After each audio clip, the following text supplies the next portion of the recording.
Greetings, everybody. Welcome to the Sunday Culture Review. We have a show for you today that I'm rather proud of. A professional rundown was even done in the background before we get started.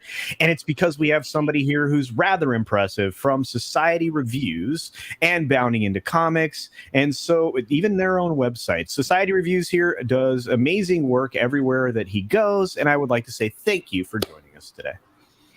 Thank you for having me today. I'm trying to get this together for a little bit, and we finally got our schedules to link up, so I'm glad to be here.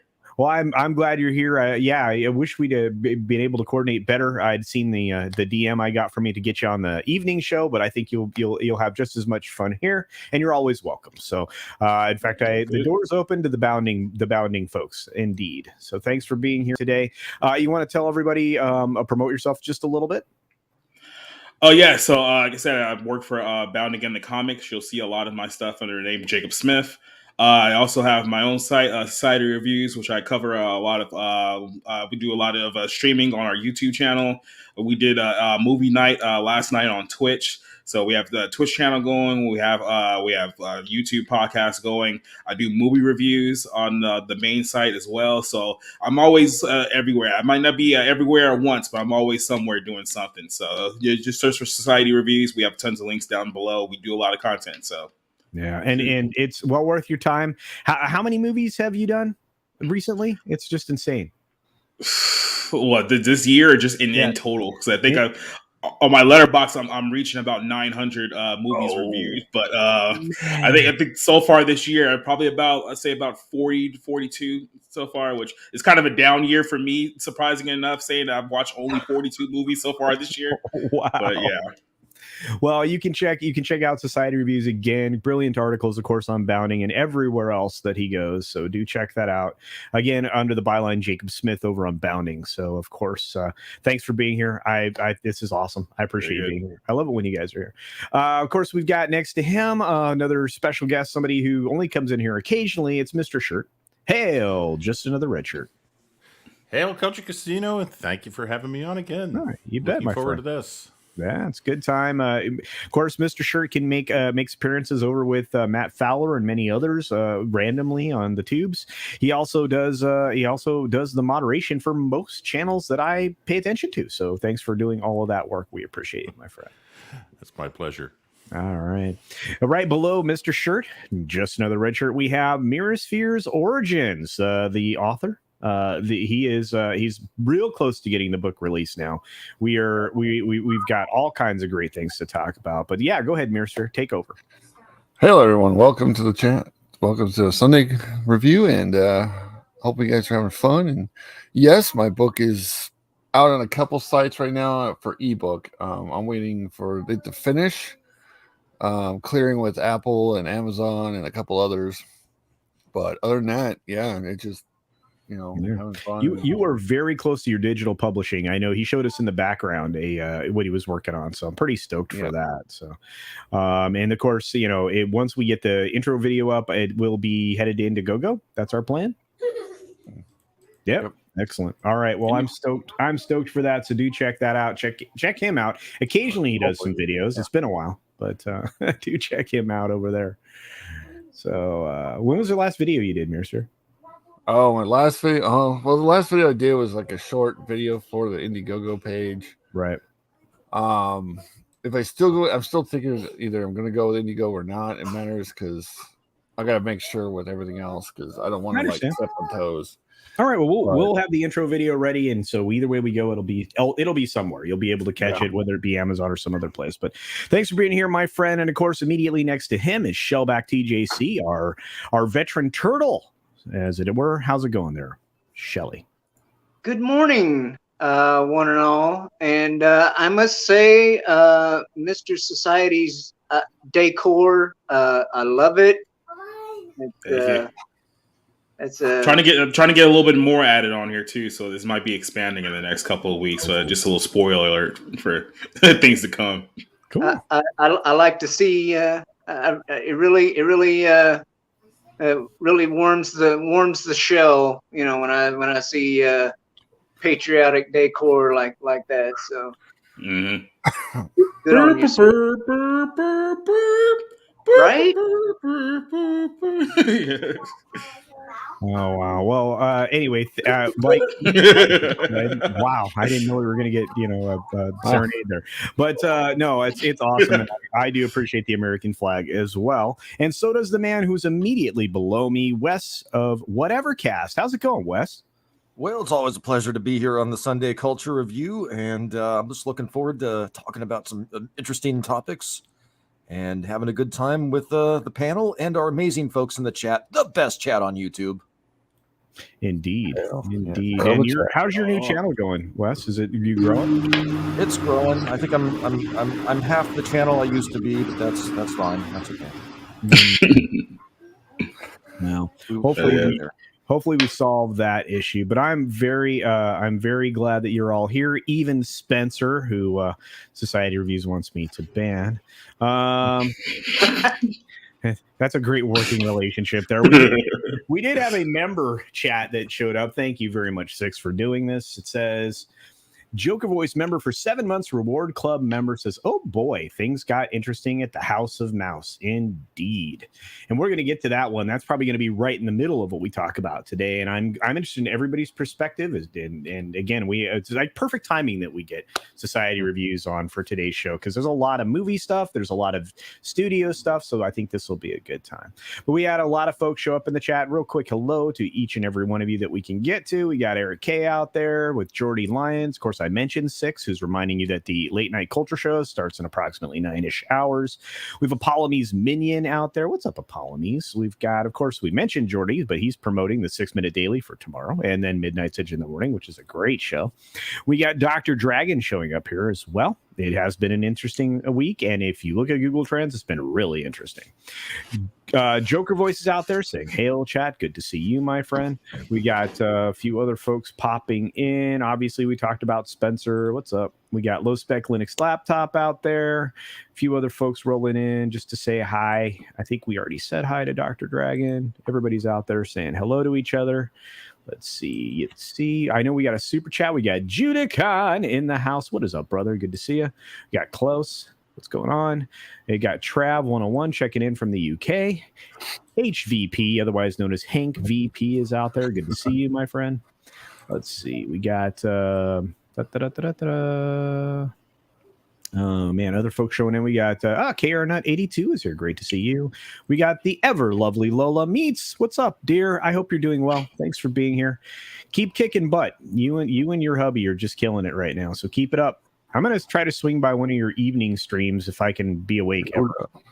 And those are always a lot of fun. A great way to support independent creators. Lola really does a good job.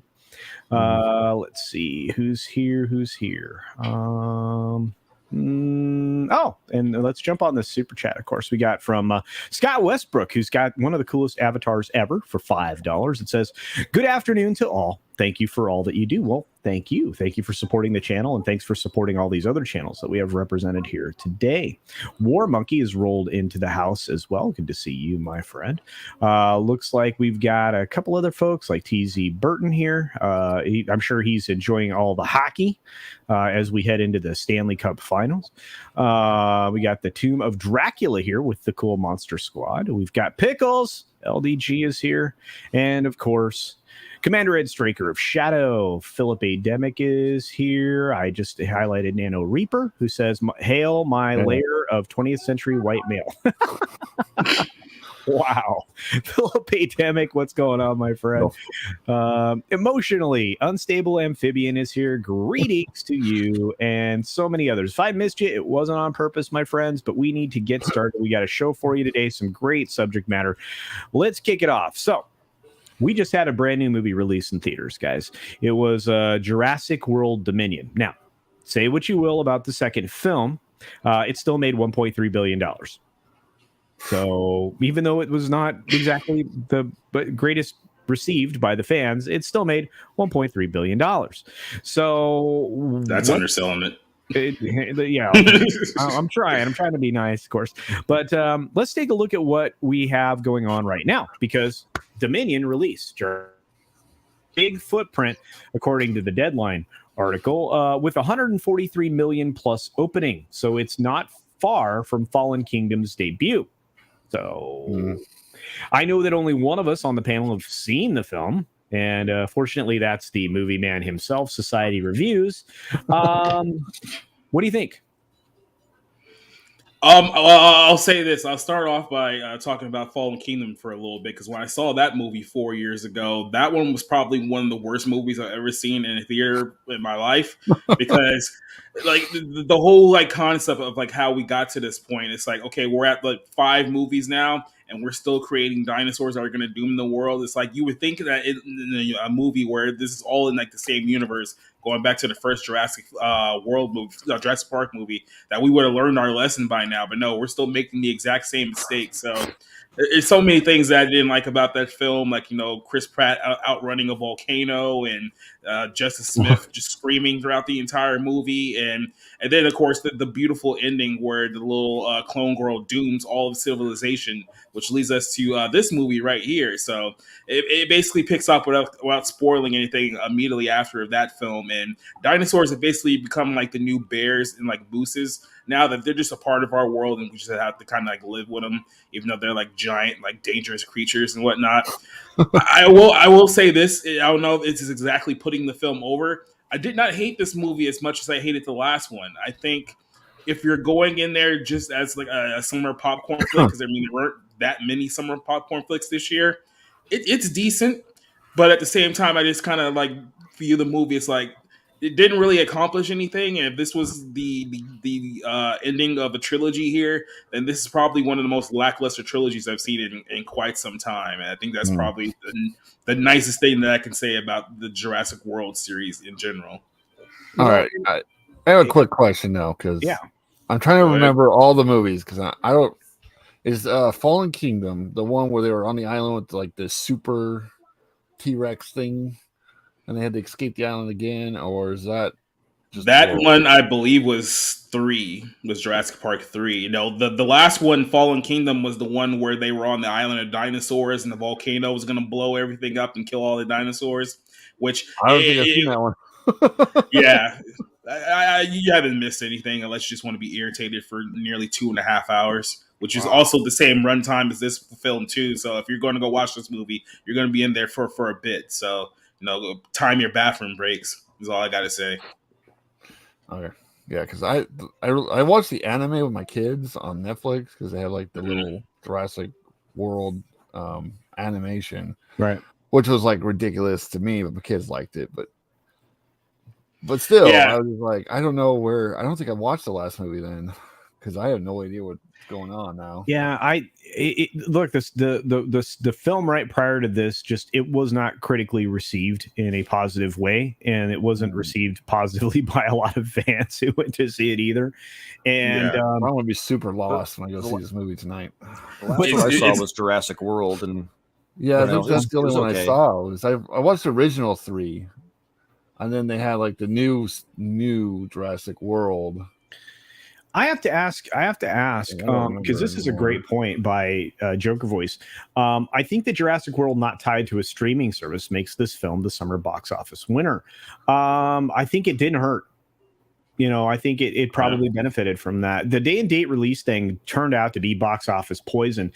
And no matter what anybody tells you, streaming services aren't going to yield subscribers. Right, it's just an added benefit to have a a first run film that streams simultaneously. I don't. Does anybody think that's different? I'm glad you actually brought that up, because I think part of the reason why they didn't do it is because if you notice, like this is a NBC Universal picture, the whole Jurassic World franchise, but NBC really doesn't need to do like the whole let's put our movies on streaming like a month and a half later thing, because they get a lot of their subscribers for free if you have like a cable service or internet service with Infinity and Comcast as well. So that also drives like a lot of their like subscriber base for their streaming service. So I don't think that the whole need to rush films into streaming is a big thing for them as it is for like a Paramount or like a Disney or something like that. Yeah, I think you're right. And I just say hi to, of course, Keely Chow and say roll tide, my friend, and Keck 44. But Tina brings up something that I think a lot of audience is going to look at this film this way. The film was nostalgic fun. Don't read too much into it. And again, I mean, if you can turn your brain off and not worry about any big asks that a film asks you to do, you can certainly enjoy films that have, stuff in there. And there's nothing wrong with that. Having a good popcorn flick is not a crime. And lots of bad movies. I have a controversial opinion. Yeah, that I liked Jurassic Park 3 more than Lost World. Did you really? I did. Wow. Probably true. I vaguely remember Lost World. The only reason why I even remember Lost World is because they filmed most of that in San Diego, and I'm from San Diego, so I can remember like the hype around like them filming that movie there at the time. But outside of that, I can't even like remember like most of the plot. Like I do remember Jeff Goldblum was supposed to have like an adopted daughter at one point in time, but then she never made a return like any movie afterwards. So I guess she's just dead.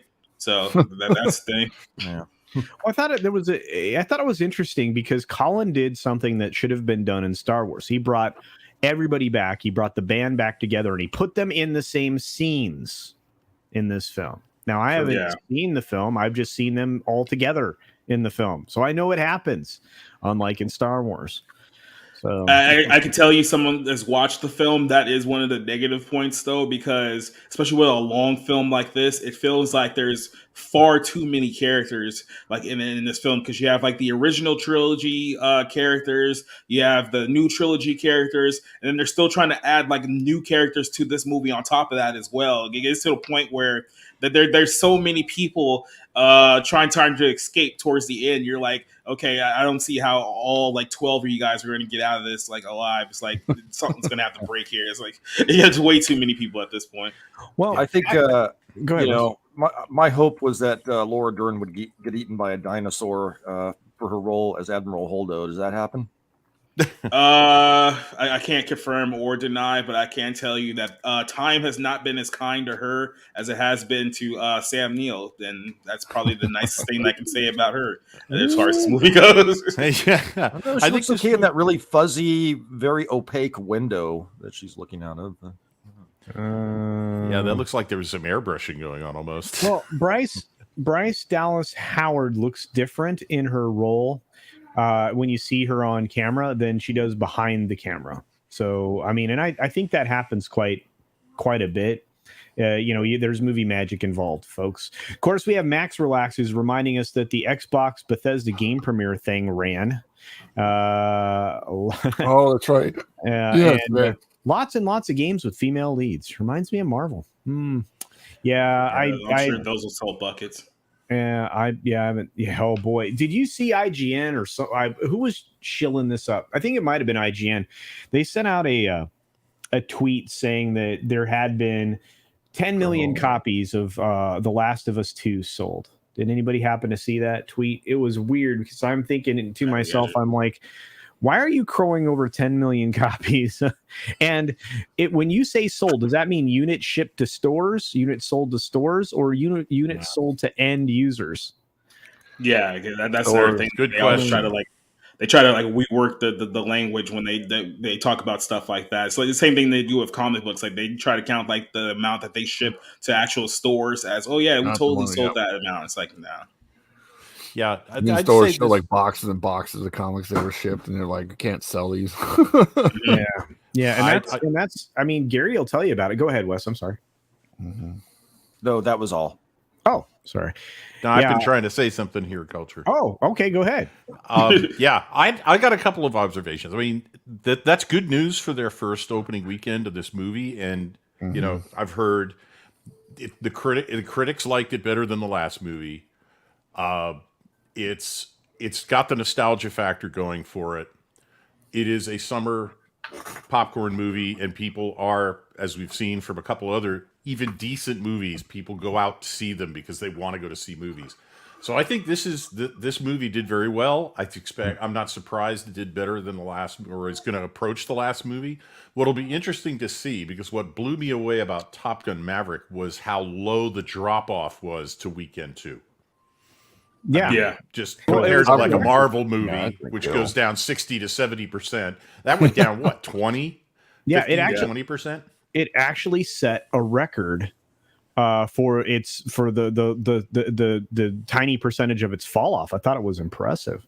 Yeah. Because it got great word of mouth. Like after the first week, like people were saying, "Yeah, definitely go see it."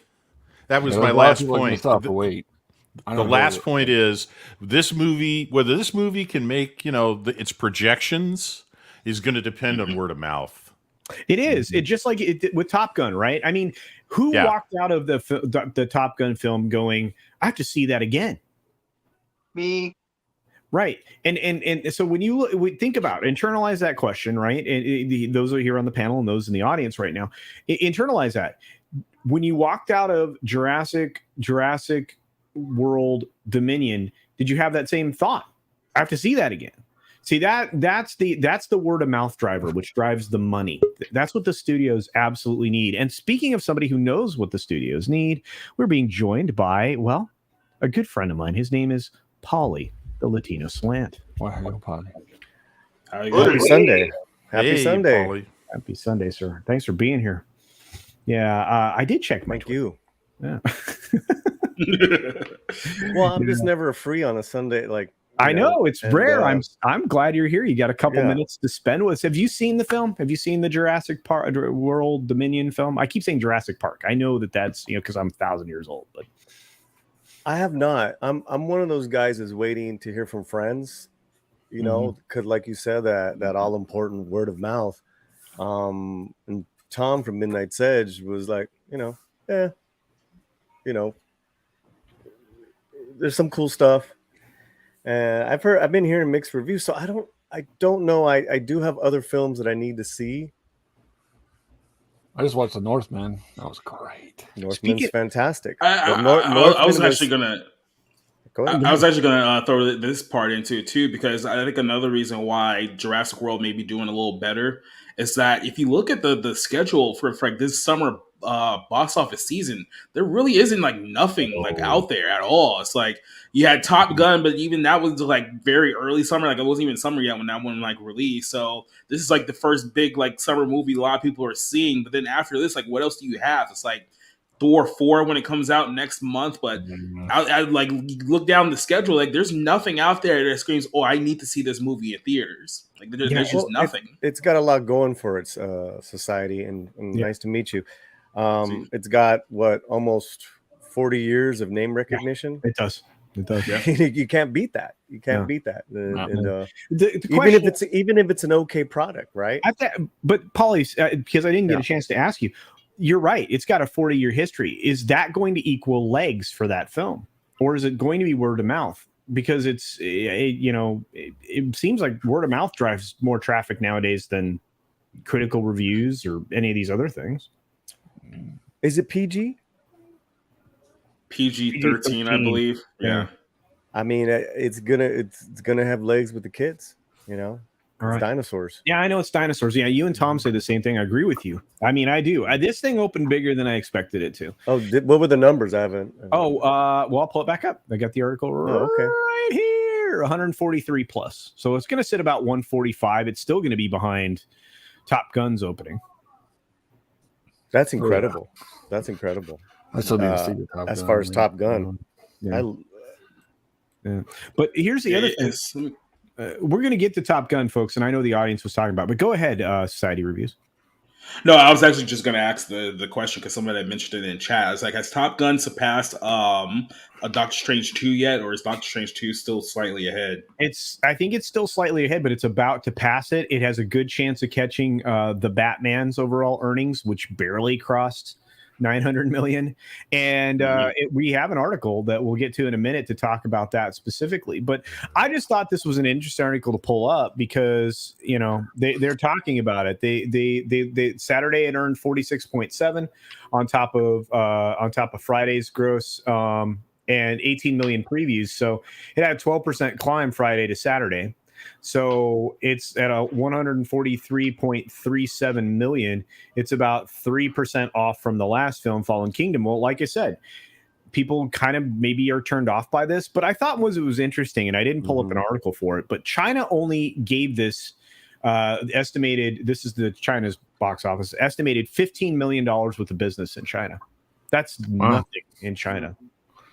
Well, I think it has a lot to do with the fact that there's still a lot of questionable lockdown situations going on in China right now as well. So, you know, I'm not sure people still being locked up in their homes and being forced to starve there at the moment. So they may have bigger problems in movies. Yeah. It's hard to go to the movies when you've been welded into your apartment. Yeah. And when you're starving to death, it's not good. You're Jumping out of the popcorn, you know. You're starving to. Oh my god. Yeah. When you're screaming for food on the roof of your building, I don't think Jurassic World Dominion is the first thing on your mind at the moment. Yeah, boy, did you see that? They really nailed that carp, man. They just 30 stories up. That was great. That was some good. Yeah, exactly. I find this interesting, right? So Top Gun, it for whatever reason, their reporting is that the 126.7 million 3-day previously posted by Top Gun. It was bested by this film. That's possible. I don't know. I guess they're making a distinction because it was a holiday weekend, but the 393.3 million, that's the total domestic total for Top Gun Maverick so far. It's almost $400 million domestically. That's bananas. Truly, completely bananas. And we just added our other panelist, Fat Steven Seagal. Greetings, sir. Oh, man.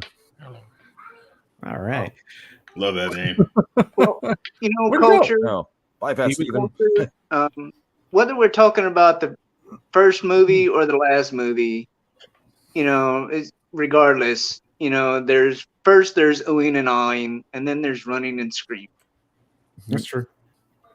Yeah, but I can agree with that. Yeah. I feel I'm curious now because, you know, from our buddies Chris Gore to Tom and their reaction to this movie, to it making so much money, how it's going to go like you said, that second and third week. How's this thing's going to play out? Yeah, it might just be the timing of it all. It could be, and again, I mean, it did benefit. Obviously, Top Gun Maverick benefited from a holiday weekend, like I was mentioning. You know, I always feel like it, and I think a lot of people would agree. It comes down to word of mouth eventually, and that feeling when you leave the theater, which is something I believe in. When you leave the theater, are you wanting to go see the film again? Was it that good? Because that's a film you're going to talk about. Right. It's the same with customer service, right? If you have a stellar customer service somewhere, you're going to rave about that place, right? But if you have a bad experience, you know, it's going to turn off everybody that you know, because you're more likely to complain about a film than you are to rave about it. So if something's driving you to rave about it, that's good word of mouth. Yeah. Mm-hmm. I just wanted to note this because it was bothering me, especially after we just posted the Top Gun photo a second ago. I just wanted to point out that Laura Dern is only 4 years older than Jennifer Connelly, and I just wanted to let that comment speak for itself. Wow. Some people age gracefully. Some people. That's true. Some people eat demon blood, and you know. Pat, why are you not here? You were just here. So you're saying Penny Benjamin gets the nod? Yeah. Well, let me tell you, the Admiral's daughters. it wasn't bad. But anyway, let's move on. I want to get this next article. It's related because everybody's talking about it. We were talking about it. Top Gun flies past $700 million in the global box office. So it is literally flying, indeed. And somebody, like you said, I think it was Small Time, and I'll get back to the thing. I got to scroll. But it's $747 million right now. Oh yeah, nice. And let me tell you, that is way beyond the expectations of any pundit out there. I anticipated this film would open big. I don't know. What did you guys think? Did you think it was going to get there?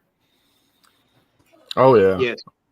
Well, I I mentioned that I was a bit of a skeptic, I think, before the film came out, and then I saw the movie and I was really impressed with it. So I think it's exceeded my expectations, just because I think people were in general kind of getting worn out on nostalgia trips. Yeah, and too many people have been burned by them. Yeah, but this movie actually delivers on it. So it's a good film in its own right. So it's.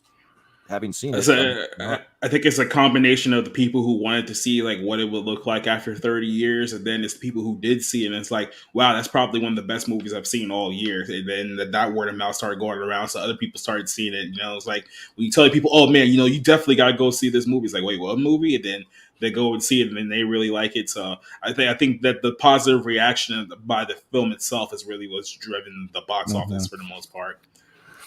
Well, the moment I saw the Japan and Taiwan flags were still on the jacket, I'm like, we're good. Yeah. Yeah. Before I saw it's small, but I have to agree with Shellback. Sorry, go ahead. Yeah, no, I agree with him too. Before I saw this movie, I wouldn't have argued with any of the projections that were out there. After seeing this movie, I'm going to make mine. I'll be amazed if this movie doesn't clear 900 million and possibly $1 billion. And that's actually... Yeah, exactly. I didn't mean to interrupt you, Mr. Shirt, but you're exactly on there. No, I was just going to say that's what this article actually says. This is from Collider, and you know how they are garbage.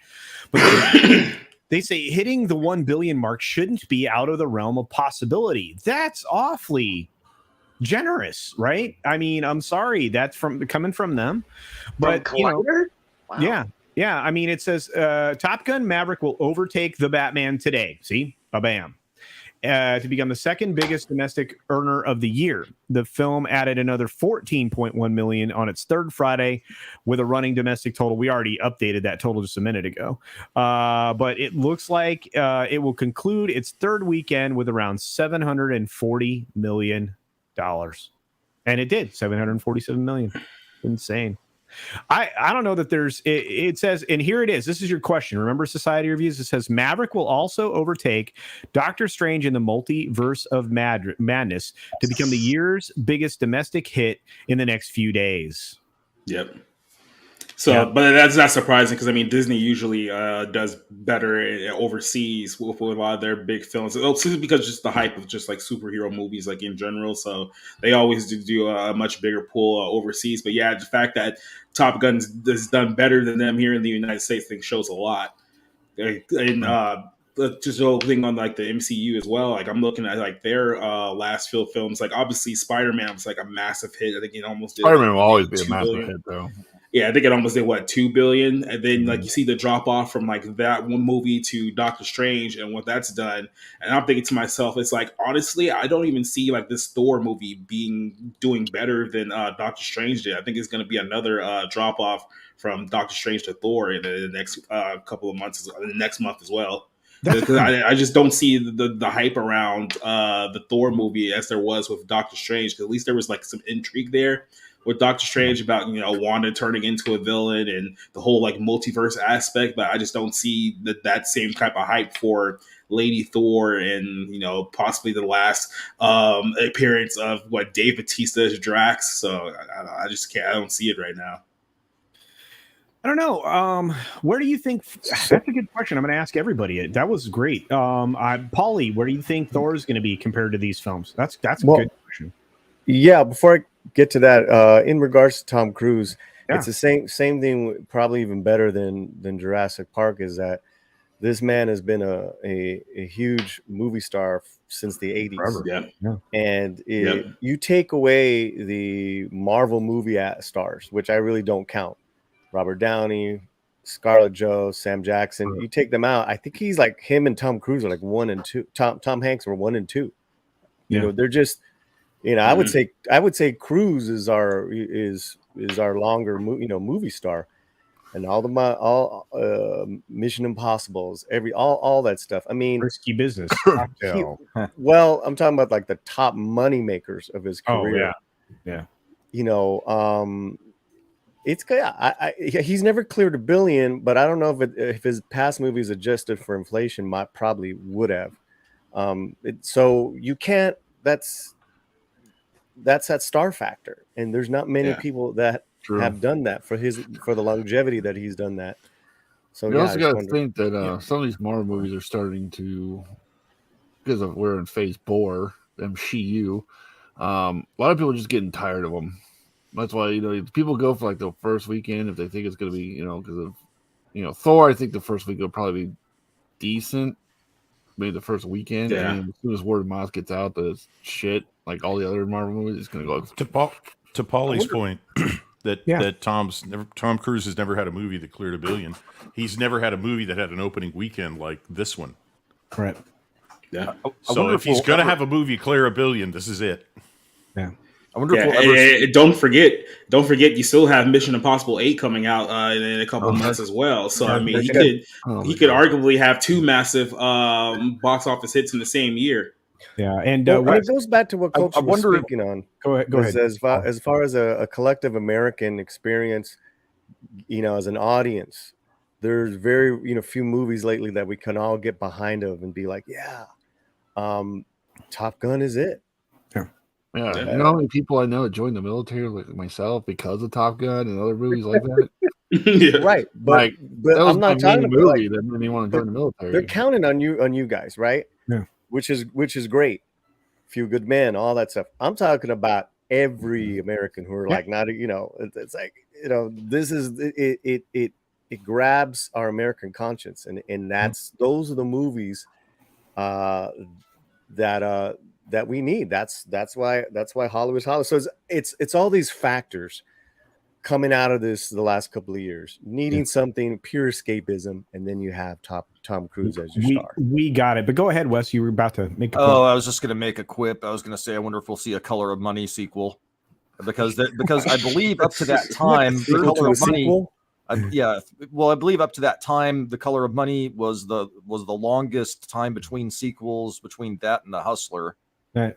Yeah. Well, I mean, now you have this. Was this the longest length of time between the 30?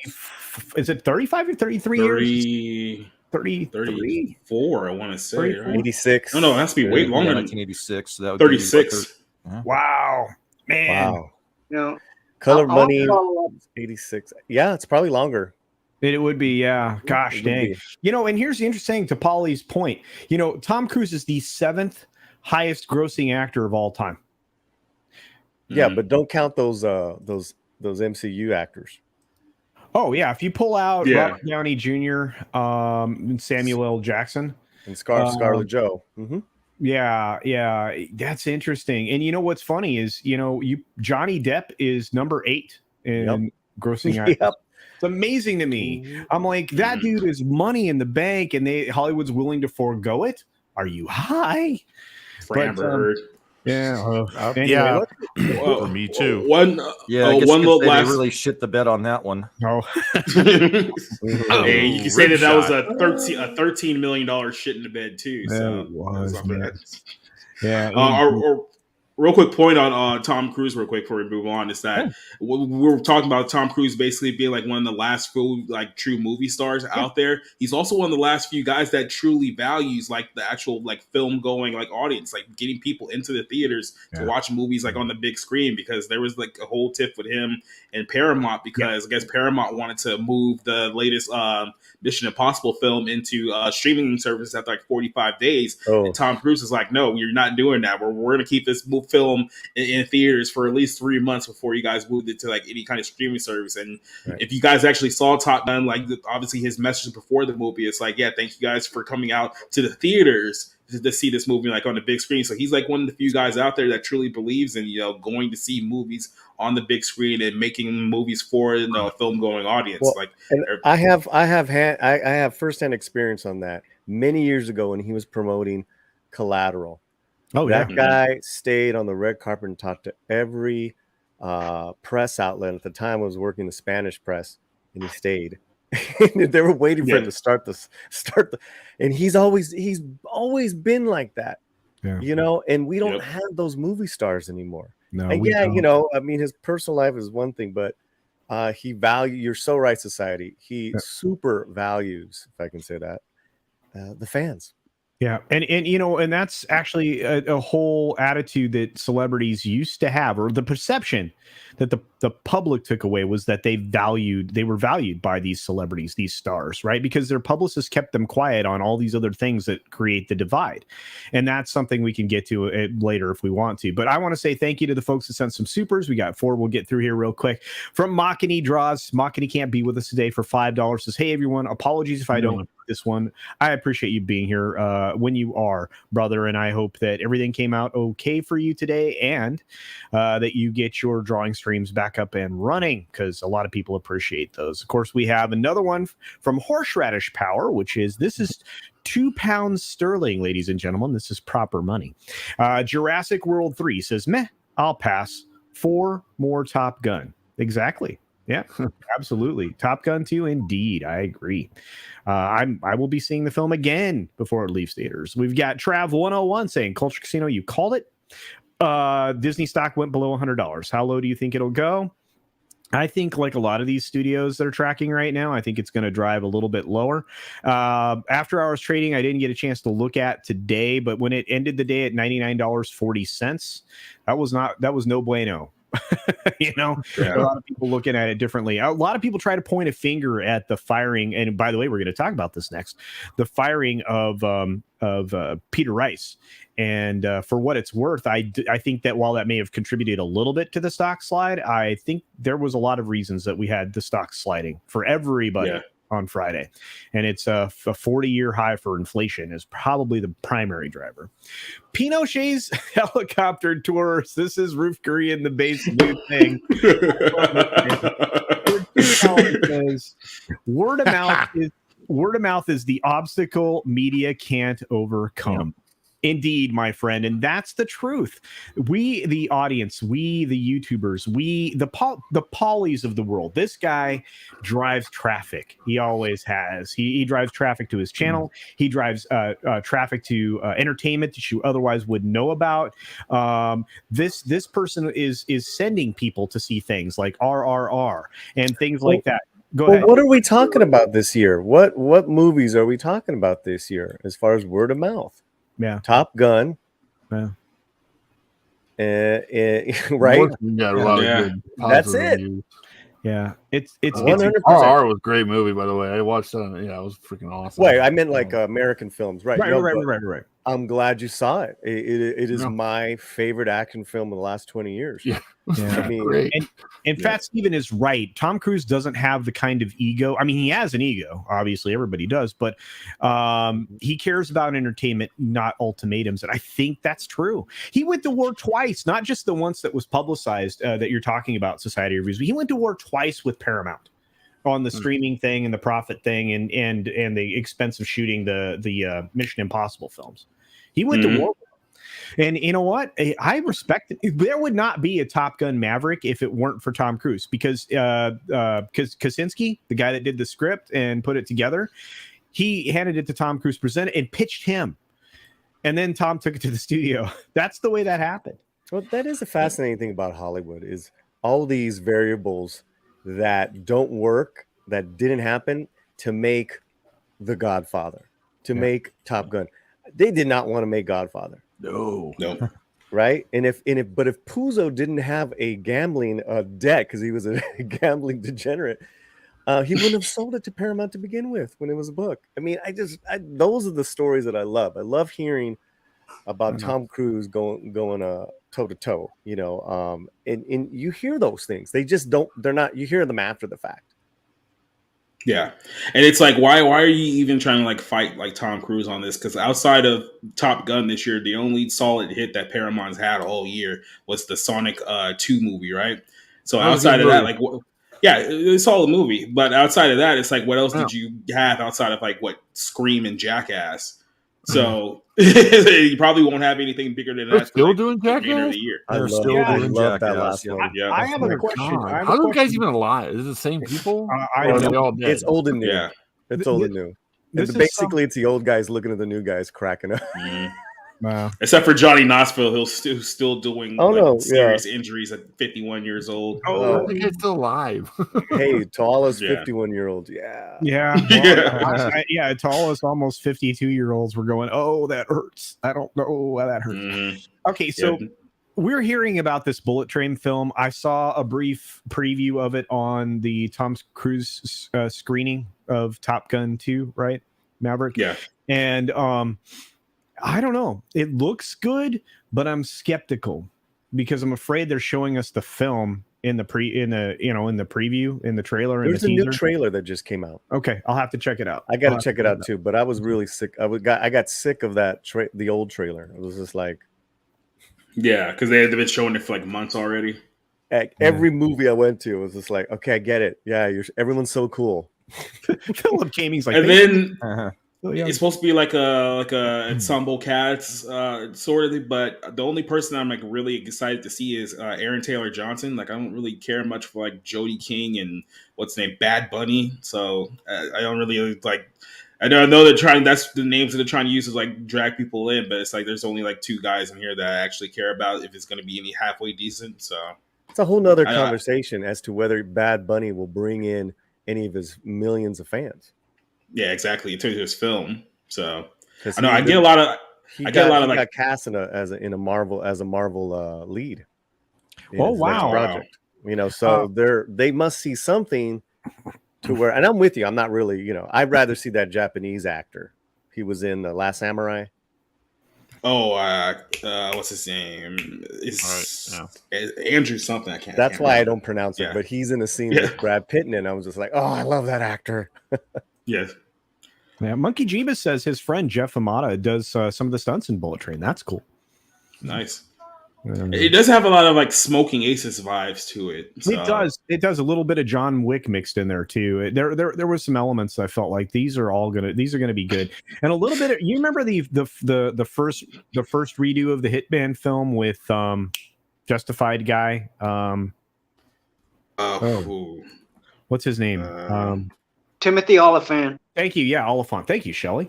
Yeah, that was so well done, right? And then the second film was terrible, but I think there were some elements of that in there too, because there was some really cool up close fighting scenes in that Hitman film. I like that kind of stuff, right? The close in fighting. You know, you can't cover up a lot of stuff with movie magic. I really enjoy that. So let's see. I just wanted to tell Spencer in the chat, no, not Ken Watanabe. Not every Japanese actor is Ken Watanabe. You racist. Are you sure, Spencer? Are you sure? I do know this. We got to jump forward because otherwise we won't get through very many of these articles. Because we started talking about it, I want to talk about it. Disney's Peter Rice ousted in major executive shakeup. This happened a few days ago. We've been talking about it ever since. The industry's talking about it like crazy. I'll bite and I'll start talking about it. My thought is. There were definitely reasons for this, and there were reasons for it. Was widely reported to be such a short meeting. There are reasons all over the board for the way that this went down. And is it a way that Bob Chapek is sending a wake-up call? I mean, what is it exactly is the question. So you know what, I'll start off because I know Paulie probably has a little more insight, and then we'll move to society reviews. But Paulie, what's your thinking here with this particular unceremonious dismissal? Oh man.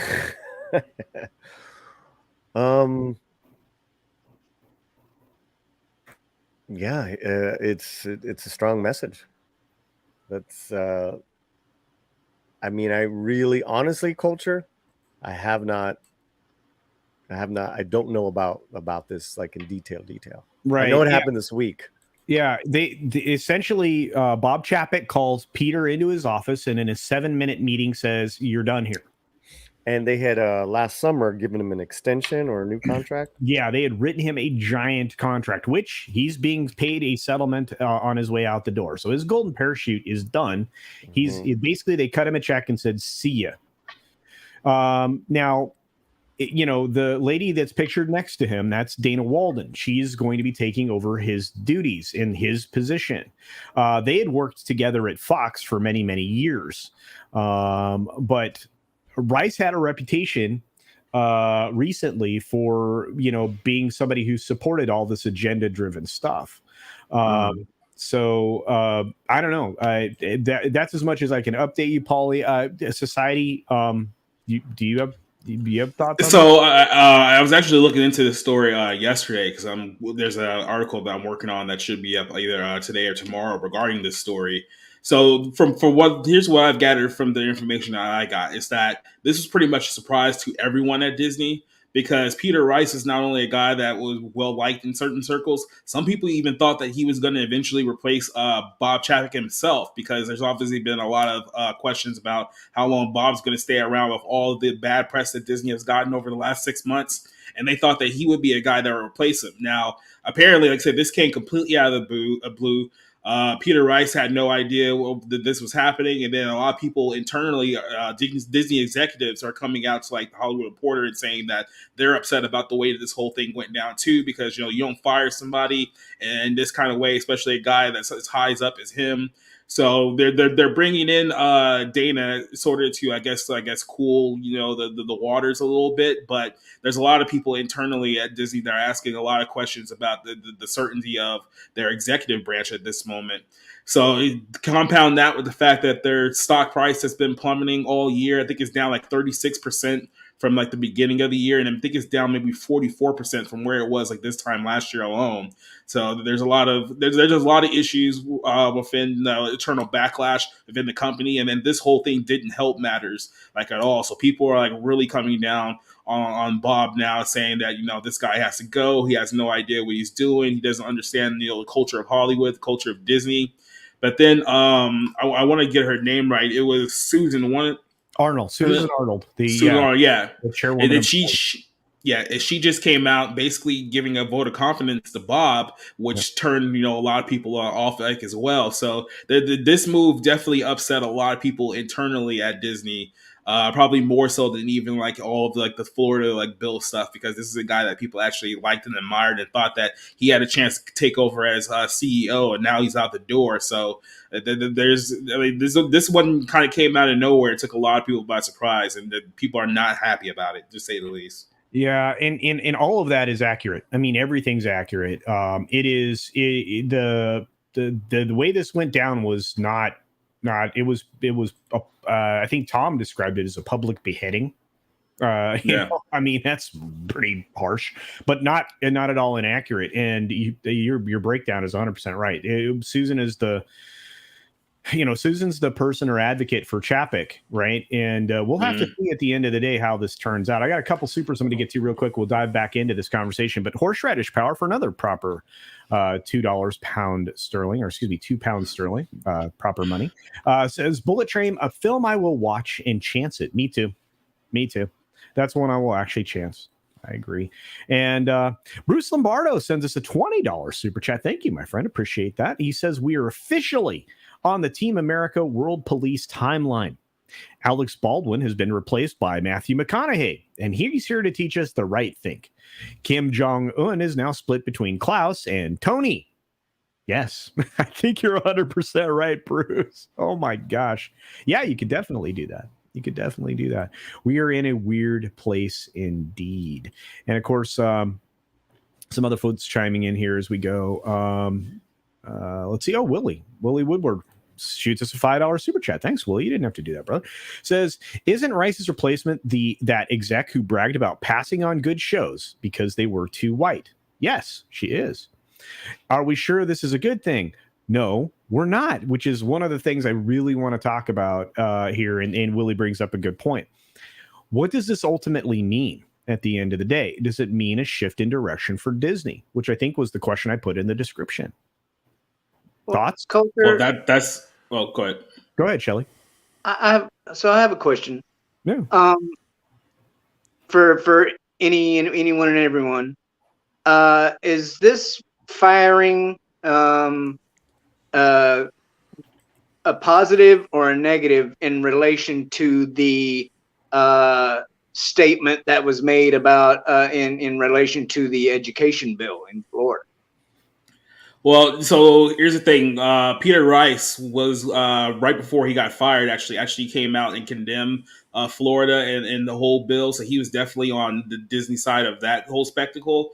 But getting rid of him and replacing him with Dana, as far as that regard goes, I don't think it's going to change much of anything, because Dana is just as deep into the Democrat wing of the political side, like as well. Like, she literally just a couple months ago did a fundraiser for Kamala Harris in California. She's also recently fundraised for Gavin Newsom in California as well. Hillary Clinton going back to like 2016. So if you're thinking that this may lead to like a culture shift, I don't think that it's going to change much at all, because Peter was pretty much a pretty like left-wing guy. He's basically being replaced by someone who's even deeper in the political arm as far as like Washington Democrats go. So if that's something you're thinking about, I don't think that changes very much, even with this move. Like, you have to expect like a complete like top-down shift, and I don't think that's coming anytime soon with a company like Disney. There's just too many tentacles in that arm right now. I think you're right, but also at the same time, there's just another piece of information that we have to consider. The exec replacing Rice is on a contract renewal year. So if she wants to keep her job, she'll play ball if Rice's removal means anything. And this is a conversation that I started to have in the background with some people. And likely this conversation will continue on Tuesday only over on Sci-Fi for Me TV's channel. But I think this is a take out the dominoes one by one situation. So the expensive obstacle was Peter Rice.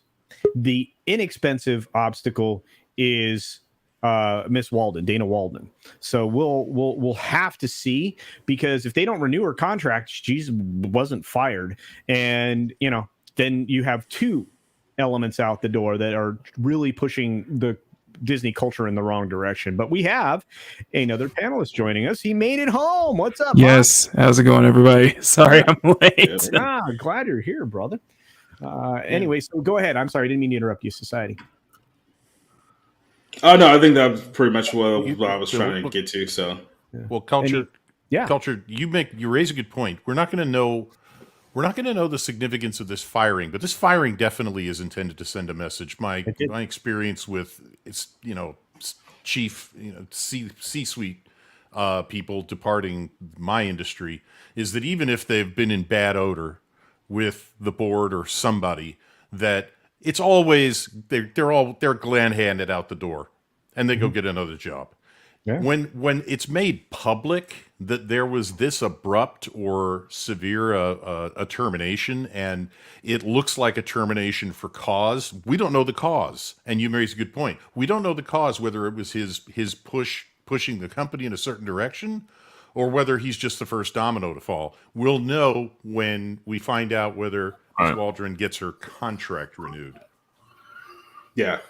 And that's another thing to consider, too, with this whole Disney thing. This whole thing started because Bob essentially said earlier this year, when everyone was talking about the Florida bill, that, hey, look, we're Disney. We're not going to really discuss this. This has nothing to do with us. We're going to politically stay out of it. And then essentially his own employees, people within the Disney umbrella, started revolting against him.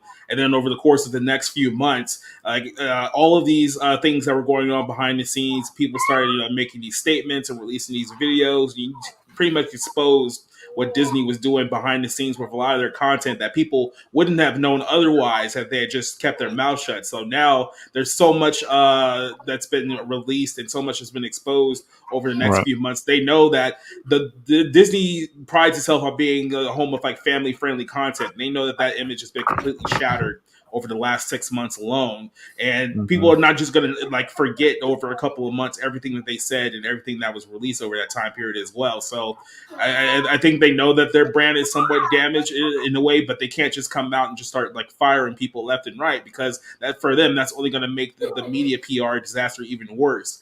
So it's like playing a chess game, like behind the scenes, where you basically have to make like one move after an extended period of time to make it seem like that you're not, reacting against some of the people who publicly damage the brand of your company. But I think that you could be seeing that in the next couple of months, especially if the stock price ends up continuing to go down. It's already at its lowest point. It's been, 8 years now, I think, since like 2014, and it's probably going to get even lower as the recession hits and some other shoes that may drop soon as well. So this could be a beginning of a shakeup. So you never know.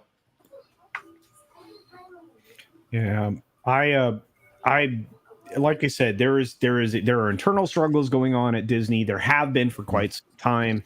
There is tectonic shifts behind the scenes in various areas, and those have been occurring regularly, in various departments, and a couple that I'm very familiar with. So it is what it is. And Blackia says something that's truly inspired here, reminding everybody that Valiant Renegade with WDW Pro did a great video on Rice. They did. It's worth your 35 or 40 minutes of time to watch it.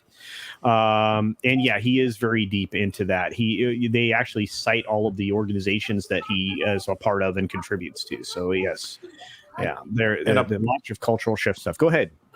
A point to be made is that a company that's been sliding in the wrong direction the way Disney has been, with its stock price going and the issues that they've had and the PR disaster they've had, or at least I will say issues they've had. I'll put it that way, be polite. Churn in the upper levels of management is not uncommon. That's the kind of thing that gets executives out of a company. As long as everything is smooth sailing, executives can stay and stay and stay. So the question is what is the direction they're trying to go? We don't know that yet, but I'm not surprised that we're seeing stories like this. We're going to see more. We're going to see more of them. We're going to see more of them. Yeah, and I think here's the thing. Disney used to be the job that you wanted. It was the prestige long-term gig, right? It gave you your opportunity to jump several levels in the C-suite, right? You could jump from a low-level mid to an EVP if you had a long-term, gig at Disney. And now people just jump the next rung, it seems like, every 2 or 3 quarters at Disney, and then jump ship completely to something else. And you're seeing a lot of Disney executives spread throughout all these other corps. They're not sticking around. The only people that are going to stick around are going to be those that are gunning for Chapek's job. I think Victoria Alonso being one of them, and I think Miss Walden being another. And TZ Burton brings an interesting point into the arena, and I agree with this, and I think many of you who've worked for large corps would. The company I work for is a multi-billion-dollar industry, and it takes longer to fire a top exec. Usually they say the person is taking another opportunity somewhere else. Yeah, which Disney's done recently as well. I mean, think about the fact that they're the chief, the guy they brought in to replace Xenia, right? Who used to be, the devil's front man because he worked for British Petroleum. They got rid of Jeff Morley. I keep saying his name wrong, but anyway, they got rid of that guy. That guy was he's like a shield standing in front of bad things. He is the guy that is the master of changing the conversation. He told Disney not to wade into this Florida thing. They went the exact opposite direction, and he quit. He quit. He wasn't fired. He said bye.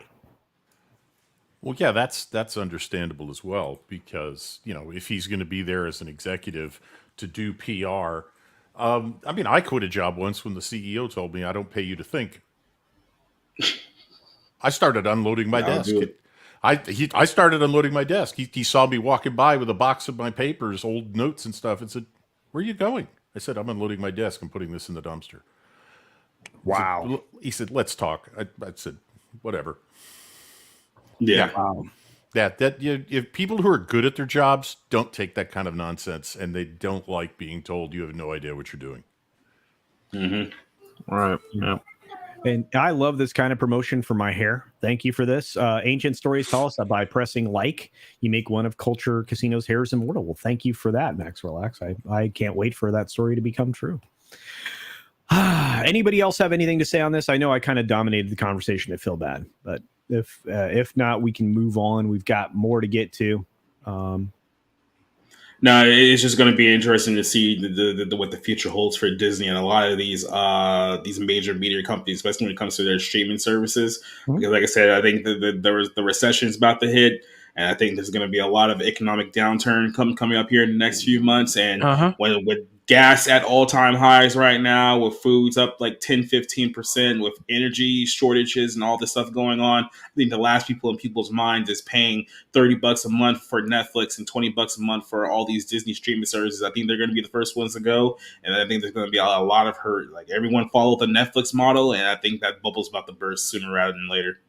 Agreed. I think that's a good analysis. Thank you guys for the 100 likes. You guys are amazing. Woo! Appreciate it.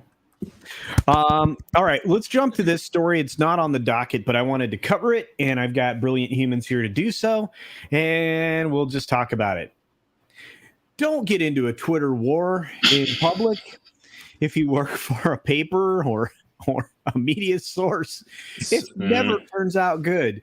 So I covered this. I'm going to take a wild guess that it's not a 165-year-old Taylor Lorenz. No. She's still around for now. Yeah, but yeah, it's this is just really weird. I used this in my theme for Friday's 6-minute daily, but we'll get to this. I said the words "bye, Felicia," and I meant it, and there's a reason for that. So the Washington Post fired Felicia Somnes, who triggered a vigorous online debate this week over social media policy and public treatment of colleagues after she criticized a fellow reporter for retweeting an offensive joke. So you can see that where this is headed. The Post said Friday it would not comment on personnel issues, but a copy of the termination letters sent Thursday accusing her of insubordination, maligning your co-workers online, and violating the Post standards on workplace collegiality and inclusivity was published on the Mediate website and quoted in other news accounts. So she must have released this herself. So real quick, I just want to clarify. This is the girl who on Twitter called out one of her employees because he made a joke about women either being bisexual or bipolar.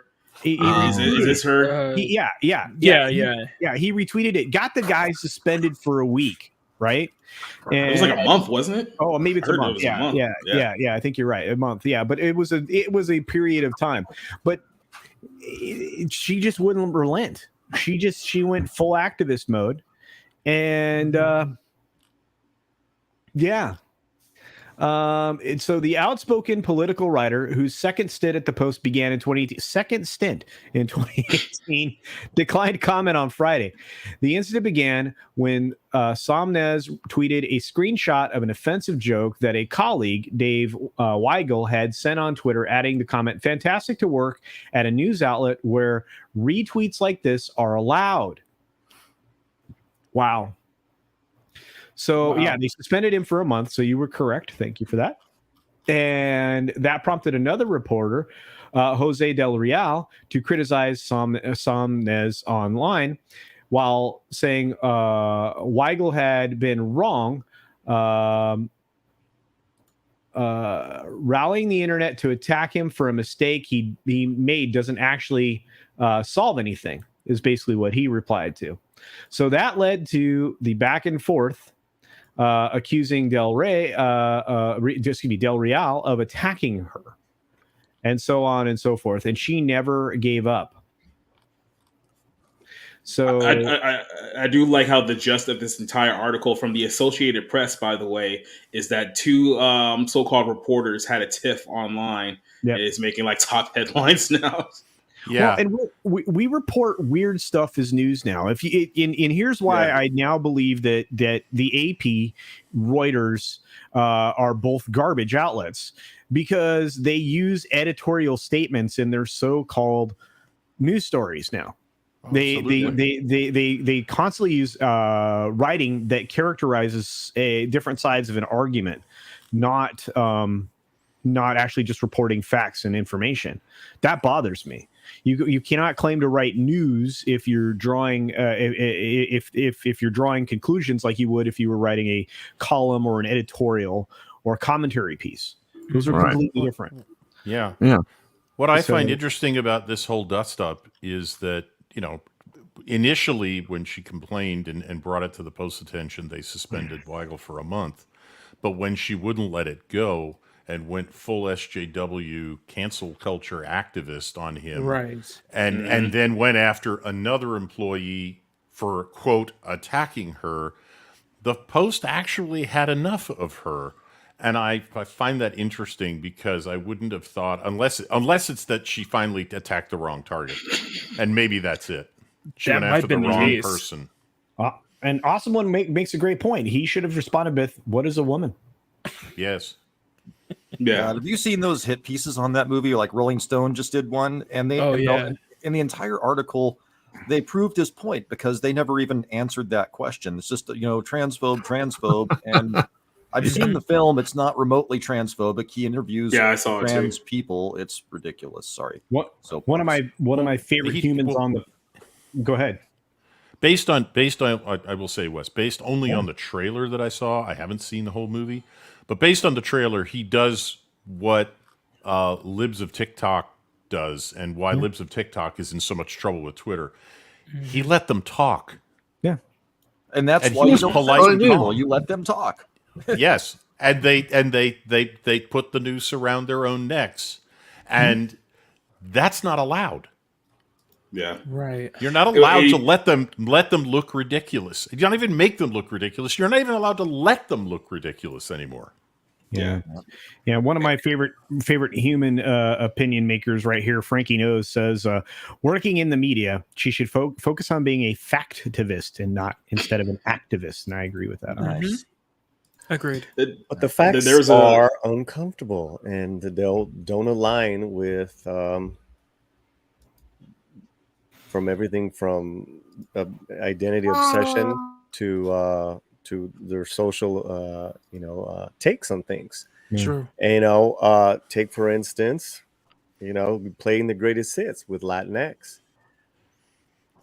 I don't understand the far right or the far left on this issue. They both have it wrong because they're trying to use it for their purposes, and if you just look at the numbers, they're right there. Now, what I will say is that the numbers and the facts are going as far as voters to the right. And if that Democratic Party doesn't get their shit together, they're going to lose them entirely. It's historic what's going on right now in Miami-Dade, in Bexar, and then along the Texas border. The shift, this 12-year shift, it's all facts, absolutely, Hank. Yeah. But they don't like the facts. They'll say there's a discussion. There's no discussion. It's a super majority of Latinos that just don't use the word. They will not use the word. Right. Right. It's a majority of you. Not only will you offend me, but you'll lose my vote. You will lose my vote if you call me that. And people say, "Oh, well, this isn't discussion about that, man. That we have so many bigger, important issues." Right. There is nothing more important than how you address a person with respect. Well, and a lot of people want a discussion on issues. But a lot of people consider that a pejorative. So, I mean, I'm surprised it doesn't result in somebody getting bonked in the nose, because New Bomb Turk says, I live in Tucson, AZ. I've yet to hear any person of Hispanic descent use Latinx. I've only time I hear them use it is by calling it out for what it is. It's a slur to them. Right. And they get frustrated. Well, again, we hear the media say what are the facts? What are the facts, right? It's not even just that. You're trying to remove, I guess, gender out of a language that has gendered pronouns. And language is like you're basically destroying the entire Spanish language by doing that in the first place. It makes absolutely no sense. Yep. Yeah. Identity obsession. Call it what it is. Extreme narcissism. Nobody cares. I've created a whole new thing called identity obsession. So let's just go with that. All right, guys. Okay. It's a good idea. I love you. The guy that identifies as right. I'm gonna say y'all obsessed for very wrong reasons. Yeah. I did want to. Go ahead. All I was going to say is that we have far more in common that unites us than the tiny little fractional things that are being invented to divide us. Invented, especially journalists. 100%. Go journal. Go hit those facts, man. You know, you guys. And same thing with actors or anyone that you know that's on social media too much. You know, turn it off and go to work. Experience life. Twitter is not real life. Twitter is at work. Go for a walk. Feed some ducks. Touch grass. Chickens. I did want to mention this real quick with the letterbox because this story actually blew up on Bounding on Friday. It was about the Matt Walsh documentary, What is a Woman? Because I had uploaded my review of the film on Letterboxd, and then I had noticed because a few people had started like sending me screenshots of like their reviews that Letterboxd was actually like removing reviews from public view of the movie, like all of them, whether they were negative or positive. They were hiding all the reviews off Letterboxd for the film. So we ended up writing a story about it. And even Matt Walsh himself, I covered like the whole thing that, this whole platform was supposed to be somewhere where you can go and share your opinions on movies, whether they're old, new, documentary, like whatever the case may be. Like they don't even allow people to go on there and like shit on the film. Like you can't even go in there and like say like, oh, this sucks and he's a transphobe, blah blah blah. It's like no opinion whatsoever about the movie is allowed on Letterboxd. It's like that's how much they're scared of this movie, which basically, like you said, just lets the people who are supposed to be the progressive activists, they'll give their opinion and make their case, yet they're so bad at it that they don't want anyone to even ask the question, what is a woman? Like, and I think you said you saw the film too. Like when he asked them in the film, like these people are getting like visually angry at just being having to answer that question. It's like, well, if you guys can say that, you know, men can be women now and women can be men, then it should be a very simple, you know, definition of what is a woman in your definition. But they can't say what it is. Like, they don't want to be on record saying what a woman is. I think it's whatever you want it to be. It's I'm every woman. Now I know that we know that's a hot button question. I think the most important question is, what is Tom? That's a good. That is. I'm every woman. It's all in me. That's the best answer that could possibly be. That's the most important question. Culture. Let me just say, you know, go with call whatever you like yourself. Call yourself a desk. I don't care. I am lamp. Right? I identify as a lamp. I'm a Latin lamp. Whatever it is. I am pen. My favorite part of that movie. But what is the voting majority saying? Where are they going to? What are the real issues? That's what matters. Yeah. That's it. Real quick. The real issues definitely are not those folks that met you know, at the World Economic Forum and in Washington, D.C. Oh, yeah. Definitely not. Don't look at that. Don't look at that. Don't look at that, folks. Those are not the droids you're looking for. Not the economic forums you're looking for. Real quickly, got a couple three super chats to get through before we do our last subject matter, which Tom has the best timing ever. I know, right? I was gonna say I missed everything. Start over. Okay. Not really. Do we need to start we started with Top Gun. Start from the No. Start from the countdown. Well, I didn't see Top Gun, but I did see Jurassic World. I don't know how that's box office is doing comparatively, but I heard Top Gun's not doing bad. So I said the reaction. I talked about that. Yeah, it earned another 50 million. Not bad. Yeah. How much did JP do though? 147. A little less than I thought. 143. Okay. Just barely less than I thought. I said 150. I think it was. Yeah, we'll see how the revised numbers work. It's either going to go up or down, but yeah. So this is Blue-Eyed Roof Korean the Based with the new name here, which I love. Helicopter tours. Pinochet's helicopter tours for $2. Watch 4 News. Studios seeking government subsidies soon. Indeed. Yep, they are. They are desperate right now. The money from the I'm more worried about baby food. Yeah, a lot of people should be, indeed. Yeah. Mexican Iron Man for $4.99 shoots us a thought here. This is a great show. Awesome guests. Pauly is my favorite Latinx commentator on identity obsession matters. Haha. Brown like that. I love that man. Passionate. Mind you, he sent this before I got here. I am just so waiting. I'm just like holding my tongue. Good. The Gilk Man for $19.99. Thomas, I hope you are doing well, my friend. Can't wait to get up into the Boston area to see you. He says, which company is worse? Disney, aka the one that puts out sometimes trash and ignores continuity and treats people in the company horribly, or Warner Brothers, who keeps on letting people, Ezra and Amber, work for them? Wow, that's a good question. Great question. That's actually a great question. That's another stream. I think I hate to. Well, hate to say this. I think there's a quick answer for that. Is first of all, the people that hired Ezra, are no longer at Warner Brothers. True. That's one thing to keep in mind, and I don't think they're very long for Warner movies anymore. The other side of it is Disney is the answer. Period. End of discussion. I think Disney's worse off society. Yeah, I would actually argue Warner Brothers, because Warner Brothers is protecting people who have committed crimes in public, while Disney is defending people who have committed their crimes in silence. So they're not going to be defending Amber and Ezra much longer. No. They're just, the problem is you got to look at it from this perspective. A brand new boss just literally came in the door. Yep. Like he didn't make any of these decisions, and he just got saddled with all these problems.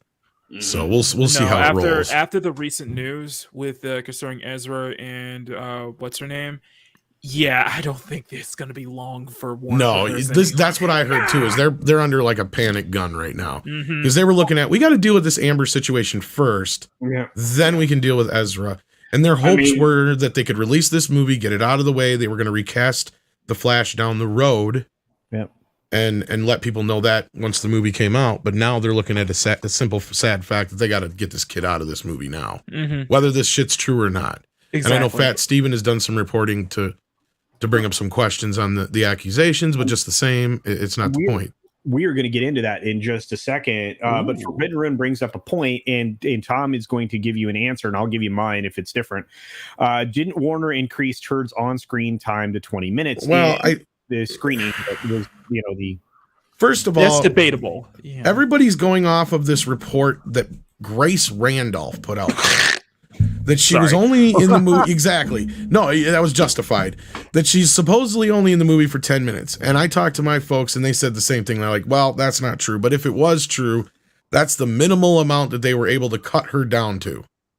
Because before the trial was over, I was basically under the impression that they're going to minimalize her as much as possible in the film, in the marketing, all that business. But at that point, as long as she won the case, they weren't going to cut her out. If she lost the case, though, they were definitely going to probably recast her. But at that point, they have to know two things. First of all, what's the minimal we have to do? And if we cast somebody like, say, Emilia Clarke, who happens to have great fucking chemistry with Jason Momoa, we might want to give her a little extra screen time to let people know this is our new Mira. Yeah. So they got another version of it out there. There's supposedly 2 or 3 different versions that have a little bit more, a little less of Mira's character. And from what we're hearing from the test screening, everybody fucking hates her.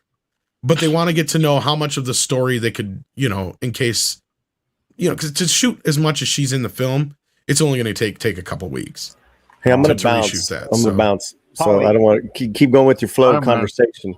Thank you for being here. Check out Pauly. It's because Pauly's racist and I got here. Pauly, you talk so much shit. I have a list of all the shit you've talked. Wow. When I see you in person, I'll give you a big hug. Does he talk more shit? Wow. I spread that shit No, all does over he the bed. produce more shit than Amber? That's the word you're looking for. There you Yes. go. Holly's one of the Holly, best- we love you. Yes. Yes. Love you too, guys. Holly's one of the best of us. Check out Latino Slant on YouTube and support this man. He deserves it. He is. Yes, check out Latino Slant and Midnight's Edge Espanol. Yeah. Nice meeting everybody. Nice meeting you, society, sir. Yeah. Hey. Nice to meet you too, sir. Yeah, Seeing oral you. mango, dude. Oral mango. Or guys. mangoes. Love you guys. Take care. Love y'all. Keep Later, the Polly. conversation strong. All Good one, right. man. Peace. All right. But yeah, so no, I think that this whole business of, because I was told she was in the movie a lot more than that anyway. Now, I told she wasn't like a huge part, but she was in it enough, right? And she went and gave away big spoilers on the stand, and I'm not going to say what they were in case people didn't see the trial or that bit of the trial. Yeah. So I'm curious to see if Warner might even alter some things just because she went and gave away a bunch of big plot points that basically everything her character has to do in the movie. So yeah, I think in this case that Warner's going to clean up this mess as best they can. The bigger obstacle is going to be reshooting The Flash for the third time if they have to, because that's what they're basically facing right now. They can't afford not to release this movie. They can't afford to release it with Ezra Miller in it. Yeah. But the problem you have is he plays 3 fucking holes in the damn thing. And from what I've heard is that he is literally in almost every single scene in one various version of himself or another. So they're kind of stuck in this position where they're going to have to reshoot this movie all over again with another actor. For the third time. And, you know, Guiltman, real quick, Guiltman promoted Latino Slant. Says, shout out to Latino Slant for $4.99. He gave a spotlight to my boy, Reverend Eric. Indeed. Eric's awesome. He is vastly undersubbed on YouTube. Indeed. Love Sully and my Boston crew. I love you all too, which is, you know, just in a Boston. Boston. In a very good way. Not in a way that Ezra might love things. So. True question. Though, will they be able to find Ezra for the Flash movie? Well, here's what's happening now, right? Because we're going there. Family claims actor Ezra Miller is controlling teen in a cult situation. They have not been able to locate him to serve him with paperwork, with docs, right? Now, this is a completely different girl than the one that made accusations about him on Instagram. Right. Yeah. Is this the same one, right? No. Wait, there's 2 girls now? Now, there's video out there of this girl, too. And she's in a car with him and another individual. Now, instead of hearing Rebel, Rebel, I'm hearing, man, I feel like a woman. Oh, I got that song.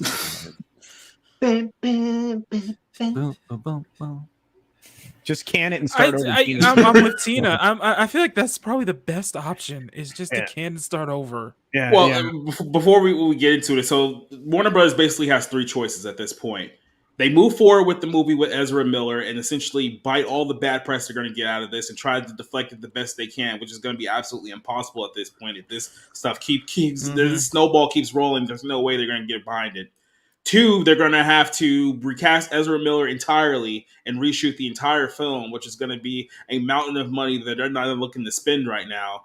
And 3, they're just going to have to just cut their loss and say, you know what, just can the whole movie. We're going to go a completely different direction. No Flash movie. And honestly, is that even the worst option? I don't know if they can do that, though. That's the thing, because this sets up all the shit for like the next 4 or 5 movies. But that's my question. It's like what are they even like doing like moving forward? It's like you've already essentially lost Batman. You've already essentially lost Superman.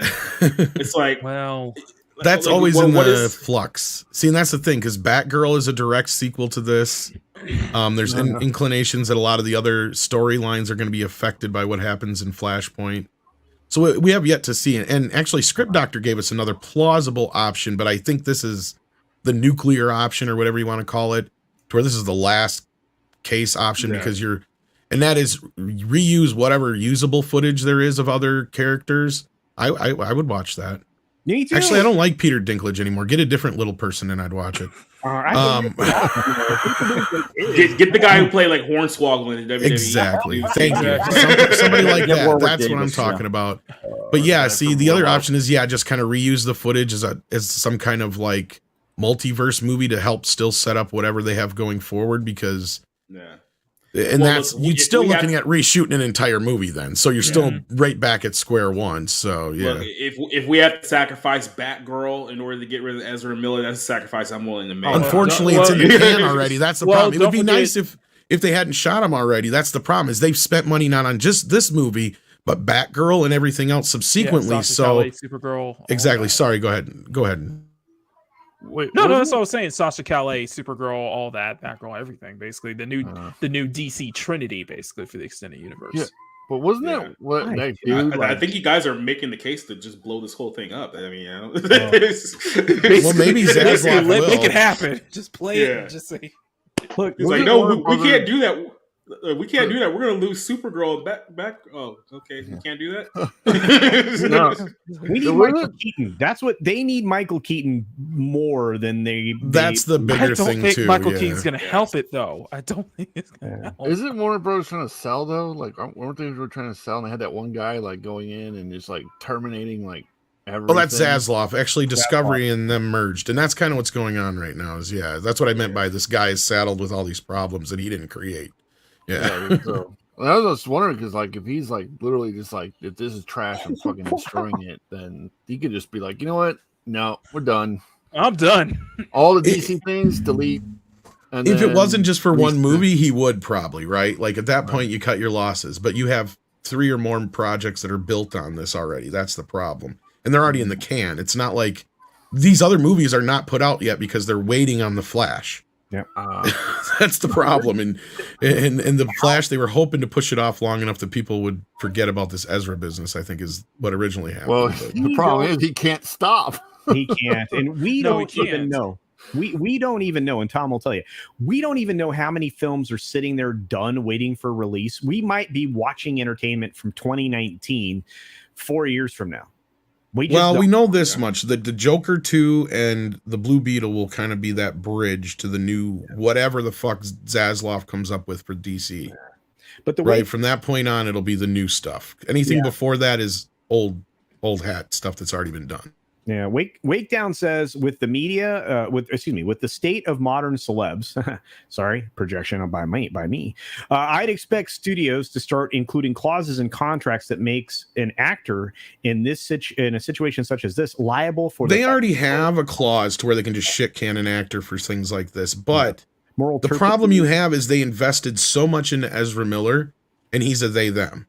So there's the two problems you have, and. When it was just him choking bitches and throwing chairs, that's one thing. But now you have this very serious accusation that they're not going to be able to dodge. Yeah. That's the thing. See, Amber's another situation altogether because those are both adults in this, right? Like, yes. So I'm confused. Is a they them 2 problems or 1 problem? It's more than 1 problem. He's a multi-facet problem. Yeah, that's a school bus. Have you ever tried reading his Wikipedia page? Like you'll have a stroke and do like the first paragraph and all that stuff. That was a 3-layer joke I just told, and nobody got it. Anyway, I was too busy trying to make a 1-layer joke. Yeah. I said that's a school bus worth of problems or issues. Miss Frizzle kind of. Okay, all right, there we go. So Sarah Jumping Eagle grew up on the Pine Ridge Reservation in South Dakota, one of the poorest counties in the U.S., and graduated from Stanford Medical School and returned to the reservation to help the Lakota people as a pediatrician and activist. Now 50, Jumping Eagle never expected to wind up on a busy street in Santa Monica last month in a physical brawl with the Flash star Ezra Miller, 29. But she believes that the troubled Hollywood superhero has brainwashed. So this is another incident we didn't even hear about, basically, according to them. Yeah, but it leads into the fact that these are the two people, Sarah Iron Eagle and her husband, Chase, and I forget. I think he has the same last name as Iron Eyes, so I think it's Chase Iron Eyes. Right. So essentially, he's basically saying assaulted and drugged the 18-year-old daughter Takata Iron Eyes after this word. Mm-hmm. No word you can't say. See, and that's the problem with this. It's one thing she's 18 now, fine and dandy, but supposedly this started happening when she was 12, which that's what makes it. Here is a big deal. This is a weirdness. He's not letting Takata or other girls bathe or wear makeup. They have to ask his permission. It's an R. Kelly type situation. It is, and it's very scary. It sounds like a worse straight up than G R. Kelly G-word situation. Yeah, it sounds like a straight up G-word situation. How did, I mean, however this is going to sound, I don't know. But anyway, how did Ezra end up on the reservation in the first place? Yeah, I don't know. But he went that- off the reservation now. But that was my question reading like this whole thing. It's like it's like this whole thing apparently started when she was 12. And my question is like, how did the parents allow their 12-year-old daughter to even start association with a 25-year-old actor in the first place? That's a good question, and that needs to be brought to light too. But as far as Warner Brothers goes, that's neither here nor there. It doesn't even matter if the accusations are true at this point. They've just got to deal with it, right? We have a terrible hot mess that you know. Fat Steven's been doing some great reporting on this and the other incident with where the girl come out and talk, and he's uncovered a lot of stuff about this person. Fat Steven, and he's making you have to think before drawing a conclusion, unlike the way the media is working, I think. But go ahead, Tom. I'm sorry. But no, I think the bigger problem is whether you can sit there and ask all day, what about the parents? And that's a very valid question and all that kind of stuff. And I'm sure they should be held to accountability in this case as well, as far as I'm concerned. But the bigger issue is, at least for Warner Brothers, and the fact that they have millions upon almost billions of dollars invested in this fucking kid. And he is clearly a loose cannon. If you watched Mead the other night, we watched an interview with him from the Fantastic Beasts news conference thing, and he is off. He's off the rails. Like, he is gone. He is far as gone as they can be. Like, this kid needs to be in a mental institution first and foremost. Then deal with the other stuff. But yeah, he needs to be dealt with. And Horseradish Power brings up a good point. For £2 sterling, thank you, my friend, says, so it'll be The Flash Groundhog film or Groundhog Day film? Probably. I don't know. I really don't. Yeah, this is just the symptom of being in a progressive left-wing echo chamber, because you just think to yourself, how did they allow a guy like Ezra Miller, who looks shifty and untrustworthy to any normal person looking at him for more than 5 minutes? How did they allow him to have this much power over the entire Warner Brothers studio and the entire future of DC movies moving forward? It's like, it's their own fault. I mean, you're right. These are the same kind of parents that take their kids to trans stripper shit at. The drag kids show, stuff like that. Yeah, like this isn't a situation where no one saw this coming. Like, you know what I mean? It's not like it's one of those Ted Bundy situations. Like, oh, he was such a nice guy. I didn't know that No, everyone saw the stuff that was going on with Ezra Miller for years, and it's just gotten to this point that we've regressed to. Okay, now are we going to turn our back to grooming a 12-year-old allegations? Because didn't they just have a meeting like a few weeks ago deciding that they were going to move on from all the stuff that had happened in Hawaii, and now this stuff been dropped in front of their laps too? So it's like, we have another meeting to decide what we're going to do going forward now. It's like, that's kind of what I've been hearing, is a bunch of meetings have been going on. So yeah, well, this is the allegations. I'll stress allegations. Have reached the point where they can't ignore or just look the other way. Yeah, you're 100% right, Red. Sure. Now they have to deal with something, and he needs to be found, and this needs to be adjudicated, because this is now at the level of criminal accusations. Well, exactly. And federal crime. This is federal crime. Yes, federal crime. Yeah. Well, that's the point. Is this is not Inquirer shit anymore? This isn't even. I can't remember the one that broke it in England, but Daily Mail. This isn't that anymore. This hit Deadline. This hit the big trades, so they can't avoid it. You're 110% right. Like, this is not something they can just hope will go away in a few weeks. And they need to deal with it, because the longer they let this sit on the shelf, the more tainted that movie gets, right? But Bruce Lombardo of Dick's Division, thanks for being a member of Dick's Division, my friend, for $10 says someone needs to give Ezra Miller a Mark Hamill ESB meat mitt nose break, so we can see which films were made before 2023.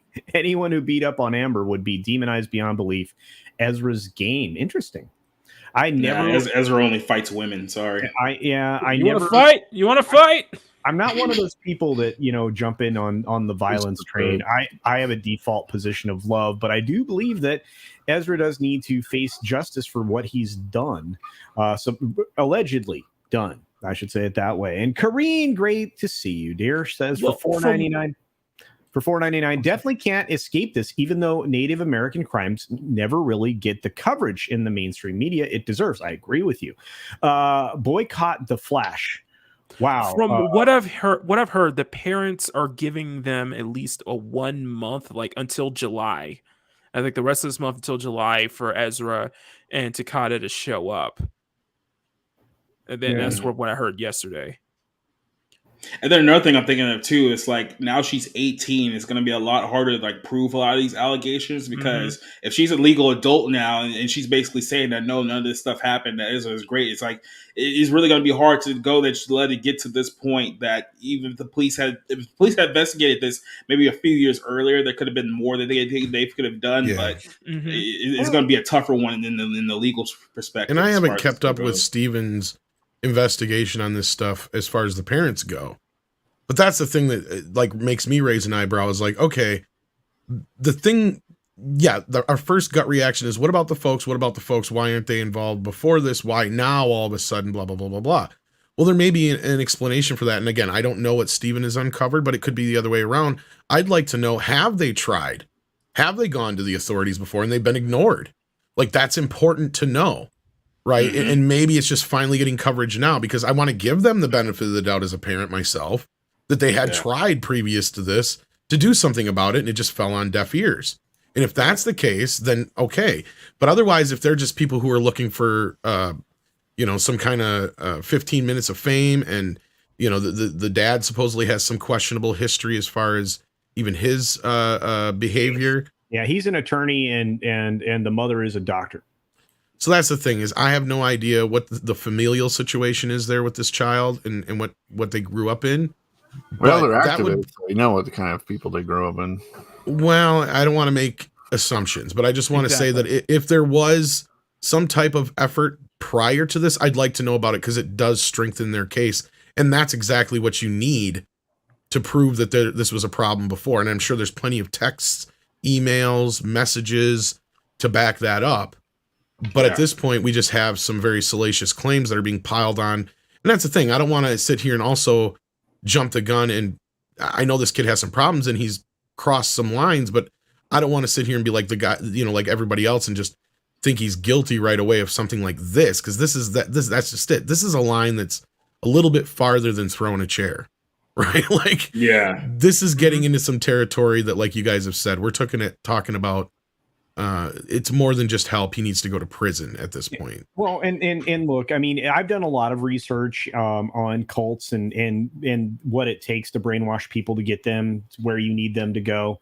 There's and we've seen it with the Nexium stuff and even with Jared Leto stuff and all that. Yeah, somebody brought that up, and it's something we pay attention to. But Andy Masterson's right. This is the time to promote his new Orange Flash action figure. That's right.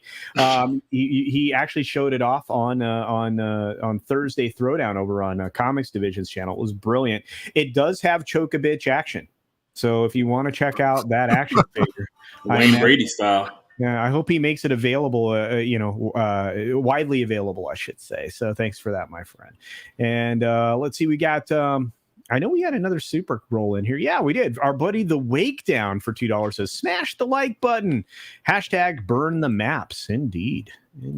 I hear that. Again, we've got another one from Kareen. She says he has committed crimes. Assault is a crime. Indeed. For $1.99, you are 100% right. He's committed. He has. Assaults. But as I just said in comment to what about, we got to remember and keep this in perspective.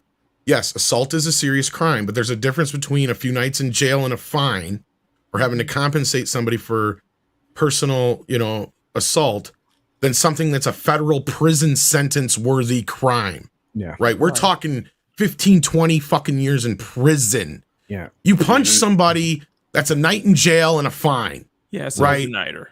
Exactly. We got to look at the difference in perspective here of the type of crimes before this as opposed to the accusation this is. Indeed. Right. That's where like the Johnny Depp situation took a big leap. It went from her accusing him of slapping her around and choking her to sexually assaulting her. Right. Yeah. That is a big leap right there. Colossal leap. Yep. It's rough and uncomfortable, but and I agree. In the private chat, Shellback suggested that he needs to be committed to Arkham Asylum. So there you go.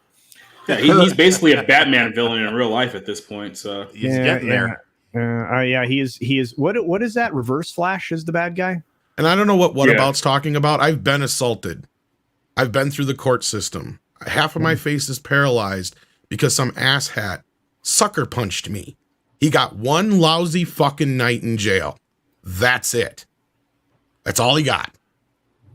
And he had to pay my medical bills, which I don't think he still has. So there you go. Peter didn't. I know this firsthand. Think about it. If it was in New York, he wouldn't have got arrested at all. He would just walk right out of jail an hour earlier. They'll beat you down, leave you in the street to die, and then nothing ever happens. Now, it's a situational thing. Like if you're somebody who's going out and playing that knockout game, they may actually charge you with like attempted murder or something like that. That's a different scenario, right? Well, they just did that to that old guy and killed him. Yep. Yeah. But Pete Dencat is decided to bring some levity to the situation. Says, "Hey kids, I just finished watching Everything Everywhere All at Once, and must say I feel deceived because if it was all at once, then why did it take last 2 hours?" Indeed. Ouch. I actually really like that movie, so I can't really say it's definitely. I'll say it's more of an experience than it is film because there's certain parts of it you're like, okay, what the hell is going on? But once you get a little deeper into it, especially towards the end, I think it comes very quite well. So that's one of the few movies that is also getting some pretty good word of mouth as well. Obviously, not to the level of Top Gun, but a lot of people are saying some positive things about it. So if you haven't seen it, I recommend it. Yeah. 6 giving us a lot of information here. So there we go. We've got Pinochet's helicopter tours for $2. Thank you, my friend. Says protect elites at all costs, no accountability. Ooh, strong statement. Maybe we should organize some helicopter rides for some of these people. I mean, don't even have to charge them; it could be free. Right. Yeah. I just look. I'm gonna couch everything that we've said under the same thing that I started it with. This is allegedly happens, but the problem is you get too many piles of allegedly. That's the thing, but that's what we got to also remember though is when things like this happen, other people come out of the woodwork to try and cash in on that. Yeah, and I'm not for that at all. Right? No, I don't like the group pile on stuff. And I'm not trying to even remotely absolve or defend Ezra. I fucking hate him. I think he needs to go away. I think he needs to go get help, and then afterwards, like I said, serve some time for all the shit he's done. This shouldn't have got to this point already. I think I've pointed this out before. I think part of the reason we got to this point is he's been protected because of his community and status and all that shit, and that's part of the problem. And I think there's also a difference between just being accused of doing one thing that's bad that you can look at and say, okay, well, let's see what the legal system has to say about this. And then with a guy like Ezra Miller, this isn't like the first, incident with Ezra that we've seen over the course of the last few years as well. It's like we start putting everything together, there starts to be a pattern of behavior, as they would like to say. They can see like, okay, maybe there is something going on here that this guy is kind of more of a menace to society than some people want to lead on. So I definitely see like both arguments as well. But if you take those accusations by that other girl seriously, which I mean we should, added with these now, that does add a lot of smoke to this fire. So in my opinion, I feel like he did it. I feel he's guilty. Yeah. That's my opinion. Yeah, you said, I mean, the problem is there's history, and Kareen pointed it out, and many other people in the chat have pointed it out. These are crimes that have video tied to them. These are crimes that have body camera, from the officers. Yeah. The public gets information now very quickly. Oh, I was talking about the serious accusations, but no, indeed, and you start to pile all of it together, and that's what happens. Is and I hate the idea of where there's smoke, there's fire, but sometimes. What are you going to do? Yeah. Your assumption has to be that there is, but and you know what? Yeah, Conservancy. Yeah, kind of Britney Spears' ass, or who just got this. Well, and that's another thing too. I said is I'm wondering if he hasn't alienated most of those who give a shit about him. Oh yeah, he did. Yeah, because those who are going to use him and abuse him, they've already gone and left because he's already been used up. and those few people that were actually that probably did care about him, much like Amber. And remember her situation, she talked about like none of her friends and stuff want to talk. Well, it's because you get to be a point where you're just too much to fucking deal with.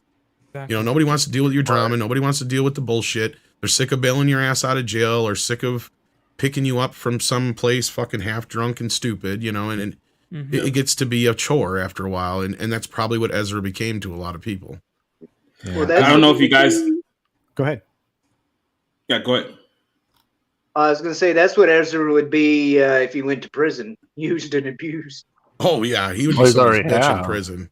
Just think of it. Listen, they need to look into Hollywood, like really look into Hollywood and see like what makes people like Ezra Miller and what makes, you know, not what's her name from the Disney that became like a massive drug and alcohol. That doesn't exactly narrow it down. I know, there's a few, but I think I know the exact one he's talking about. But at the same time, like who is responsible? You know, like no, you're 100% right. In Hollywood, that's causing, because you could tell that Ezra Miller, like he's probably been passed around a little bit. Yeah, he's been passed around Hollywood by like. I don't disagree with you there. I think you're definitely onto something. But at this point, we first have to pay attention to the victims that claim that there's issues and then address the fact that yes, this comes from somewhere. But that does not it's like absolve with him either. Like any kind of history of abuse, usually people who have been through it then learn very well how to do it to others, and that continues. I think he's hinted at it in the past too, so I wouldn't be surprised if that's the case. Darren Hughes wants to know what kind of mic you have, Tom. Just a Blue Yeti, but I also have the Stream Deck. That's right. Up. Yeah. He also has the voice mod thing too, I think. Yeah. I can do stuff like this. Yes, we know. Or dead or alive, you're coming with me. There you go. Auto mods roll out. You know, Tina's right here. They're done with Amber because the money stopped flowing. So well, she can take a private plane though. Man, I don't even want to get on that. I'm so mad. Yeah, Miley Cyrus is the question there. I don't know if it was Miley, but I think I know it wasn't Anna something, or I know the one you're talking about. Well, there was like her. There was one of the twins. Well, there's the one that was really fucked up. Lindsay Lohan? Is that what Lindsay Lohan? Yeah, I was thinking Lindsay Lohan and Lindsay Bynes. Amanda Bynes. That's the one I was trying to think of. Yes, Amanda Bynes. That's the one I was trying to think of. I thought you were talking about Demi Lovato, because she's another one that's pretty messed up over the years. Like I said, I think she just went woke. I don't know if that. Well, she went full idiot. She almost died of heroin too, so that probably had a lot to do with it. Right, but here's the thing, right? Ezra comes out of the east side of Hollywood, which is the New York side of Hollywood. That's where he came up and did most of his television and other stuff, right? Before he came over to the LA side of Hollywood. Yeah. So it's hard to say, what screwed him up, but I guarantee you somebody did. Yeah, that east side of Hollywood is where they have those questionable house parties in like Connecticut and stuff like that. So yeah, it's called the Hamptons. Yeah, Long Island. Yeah. All right, guys. I wonder what Fat Tom thinks of Ezra. Probably nothing good. Mm-hmm. I'm more interested in what Robo Tom thinks of Ezra after hearing that. That was awesome. Mm-hmm. Yeah, Amanda Bynes was a smoking hot. Yeah. Well, I know this much. We have been going for 51 minutes, almost 52 minutes now. We had Ezra Miller, you are under arrest. Thank you. We have an incredible guest today in Society Reviews who just brought it. Just amazing. Thank you for being here, my friend. We're gonna do the promotions. We're gonna do promotions. So I'd like to start with you. Normally I'd finish with you, but I want you to promote yourself as much as you can because you've been killing it everywhere you go. Go ahead, my friend. All right, so like I said, I have my own YouTube page, Side Reviews, YouTube.com. You can search Side Reviews on YouTube. You can find me there. We do a number of different podcasts throughout the week. We do a Barroom podcast on Friday night, talk about entertainment news of the week. Monday, tomorrow, we're starting a movie review. We'll be discussing Jurassic World Dominion in more detail. So my friends Rob Motto, Matt Movie Reviews all the way from Australia. Rick in Texas will be joining us there. So we have that going on. I'm on the Black Pill stream for Bounding into Comics on Wednesday nights. as well with John, Spencer, Josh. We all have a good time there discussing the news of the week. Bounding in the comics, you can catch my articles there. Jacob Smith, I write tons of articles throughout the week there. Bounding in the sports, which is a sports page that we've started to pick up on the last few weeks as well. And I'm on Twitter, Society Movies, if you want to find me on Twitter. I'm on Twitch. I'm trying to get that one off the ground. We just did a movie night last night where we watched Speed, which is the 1994 movie with Keanu Reeves and Sandra Bullock. So, like I said, I'm doing a lot of things everywhere. I might not be at one place all the time, but you'll definitely find me in a lot of places. So just search Society Reviews. You can find me on the main site. I got new movie reviews up there as well. So, like I said, I'm doing a whole lot of things, so it's not hard to find me. Awesome. Well, I do appreciate you coming on. You did like I said, you did an amazing job. You made great points. I really appreciate it. You are welcome back anytime you have time. I know you're incredibly busy, but thanks for being here, my friend. Right next to him, of course, is the great Justin of the Red Shirt. Mr. Shirt is the master mod, and you can find him randomly on streams. Thanks for being here today, my friend. No, I thank you for inviting me. I tend to be fairly reliably on Toxic Tuesdays with 32 Flavors of Nick Weiser, and I'm a regular on the MFR Cocktail Lounge on Foulball Productions on Fridays after FNT. That's right. See you there. Indeed. I appreciate that as well. And of course, we'll go to our military rep, or at least one of them, the man with the hard shell. Shellback, what's up there? I just want to say that after this stream is over, I'm going to see if I can find Mr. Society's channel, because I really feel like I need another toxic white male channel on my list. Yes. Well, you definitely came to the right place, so don't worry about that. Well, thanks for being here. I appreciate it, Shell. Every time you're in the room, it's a good time. And of course, the man in the middle, the longest panelist on my channel that's here today, Wes of Whatever Cast. That's TMI. Whoa. Well, it's good to be here on the Sunday Culture Review, and thanks for having me. I do have, I don't know, my old channel, of course, as many of you may or may not be aware, got nuked, so we have a new channel, Whatever Cast, and be honored if you'd consider giving me a like, a sub, and a share. Got some great content on there. We're doing reviews. Just did a review of the Orville, the first episode. I've got a reviewing episode 2 soon. I really need to review stuff that I actually like. I'll review it with you, dude. That's all right. Awesome. Yeah. Let's do it. It was the Orville is amazing. So I encourage everyone to watch it. That's a good show. Star Trek. And so I've got that channel, and there are links to my other channels on the channel. And there's also a playlist that shows me YouTubing with friends. It's the YouTube with Friends playlist, which shows every other YouTube channel I appear on, including this one. So thanks for having me. Thanks for being here, my friend. And right next to him is the Mirrorsphere's Origin, who is an author and creator and a father of children and a veteran. Hey, thank you. If you share my screen real quick, I will. You bet. This is my ebook page. I'm going for digital to draft to digital is where I launched my ebook, and it's supposed to have books also in print coming up soon. But these are where you can find them already launched and ready to go, so you can already buy them on any sites. These ones are the ones that are still processing, and then they will be on there. I have a link I shared.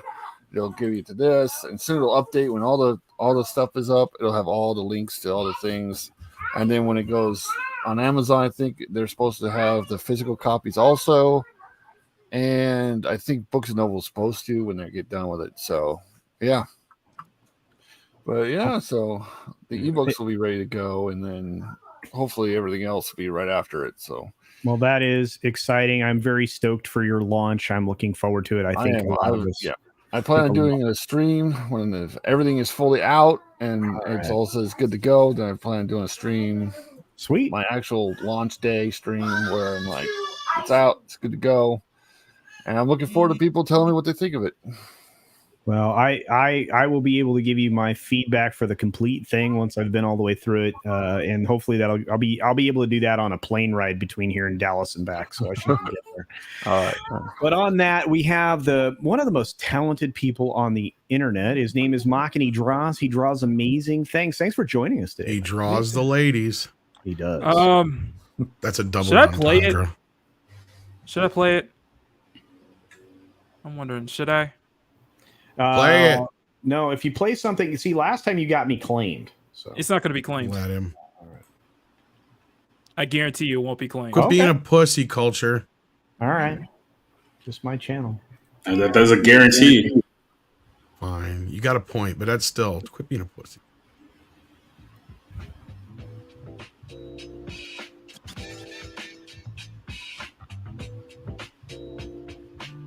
I need a cool Nice. countdown like that. Isn't that amazing? Sorry for a little buffering there, but It's Nice cool. and mellow, like this hip fellow. That's right. Looking good. Man, Hang your on. art's tremendous. Well, hello. Ooh, Tiva. That's my lady. That looks so amazing, bro. hang on. There's more. Damn it, Six. Don't be using my jokes against me. Uh-oh.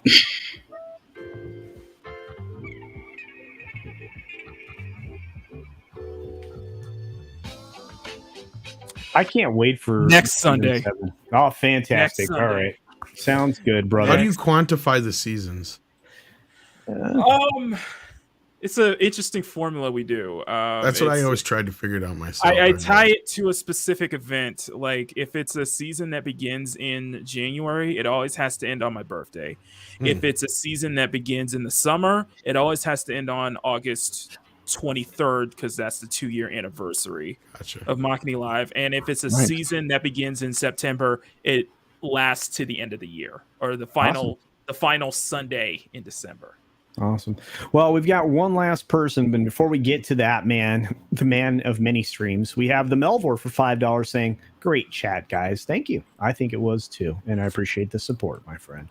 Is that one of my flock? Perhaps, but I need to know what Tom thinks of Gilded.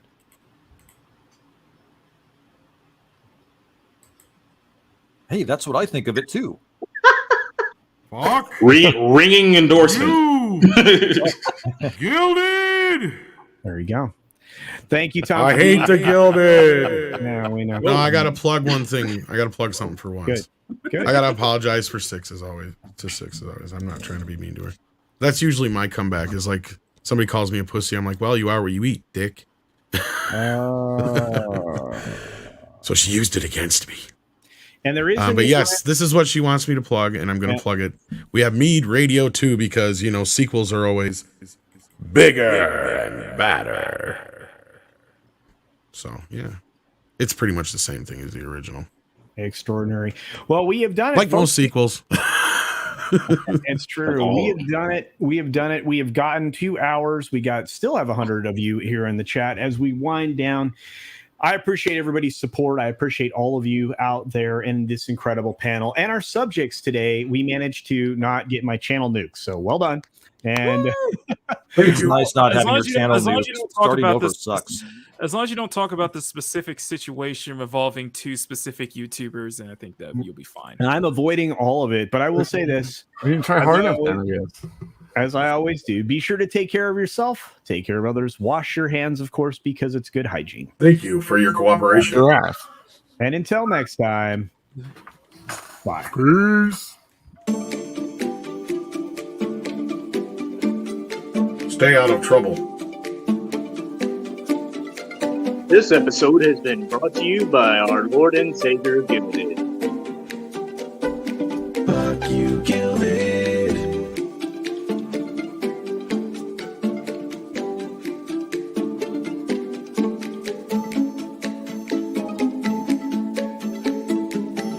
Copyright 2022 Culture Casino, all rights reserved. My ears aren't bleeding for once. It's a miracle. It was the Culture Casino show. Now it's time to go. like that whatever cast guy. He needs more subscriptions. Who? What? Where? Whatever.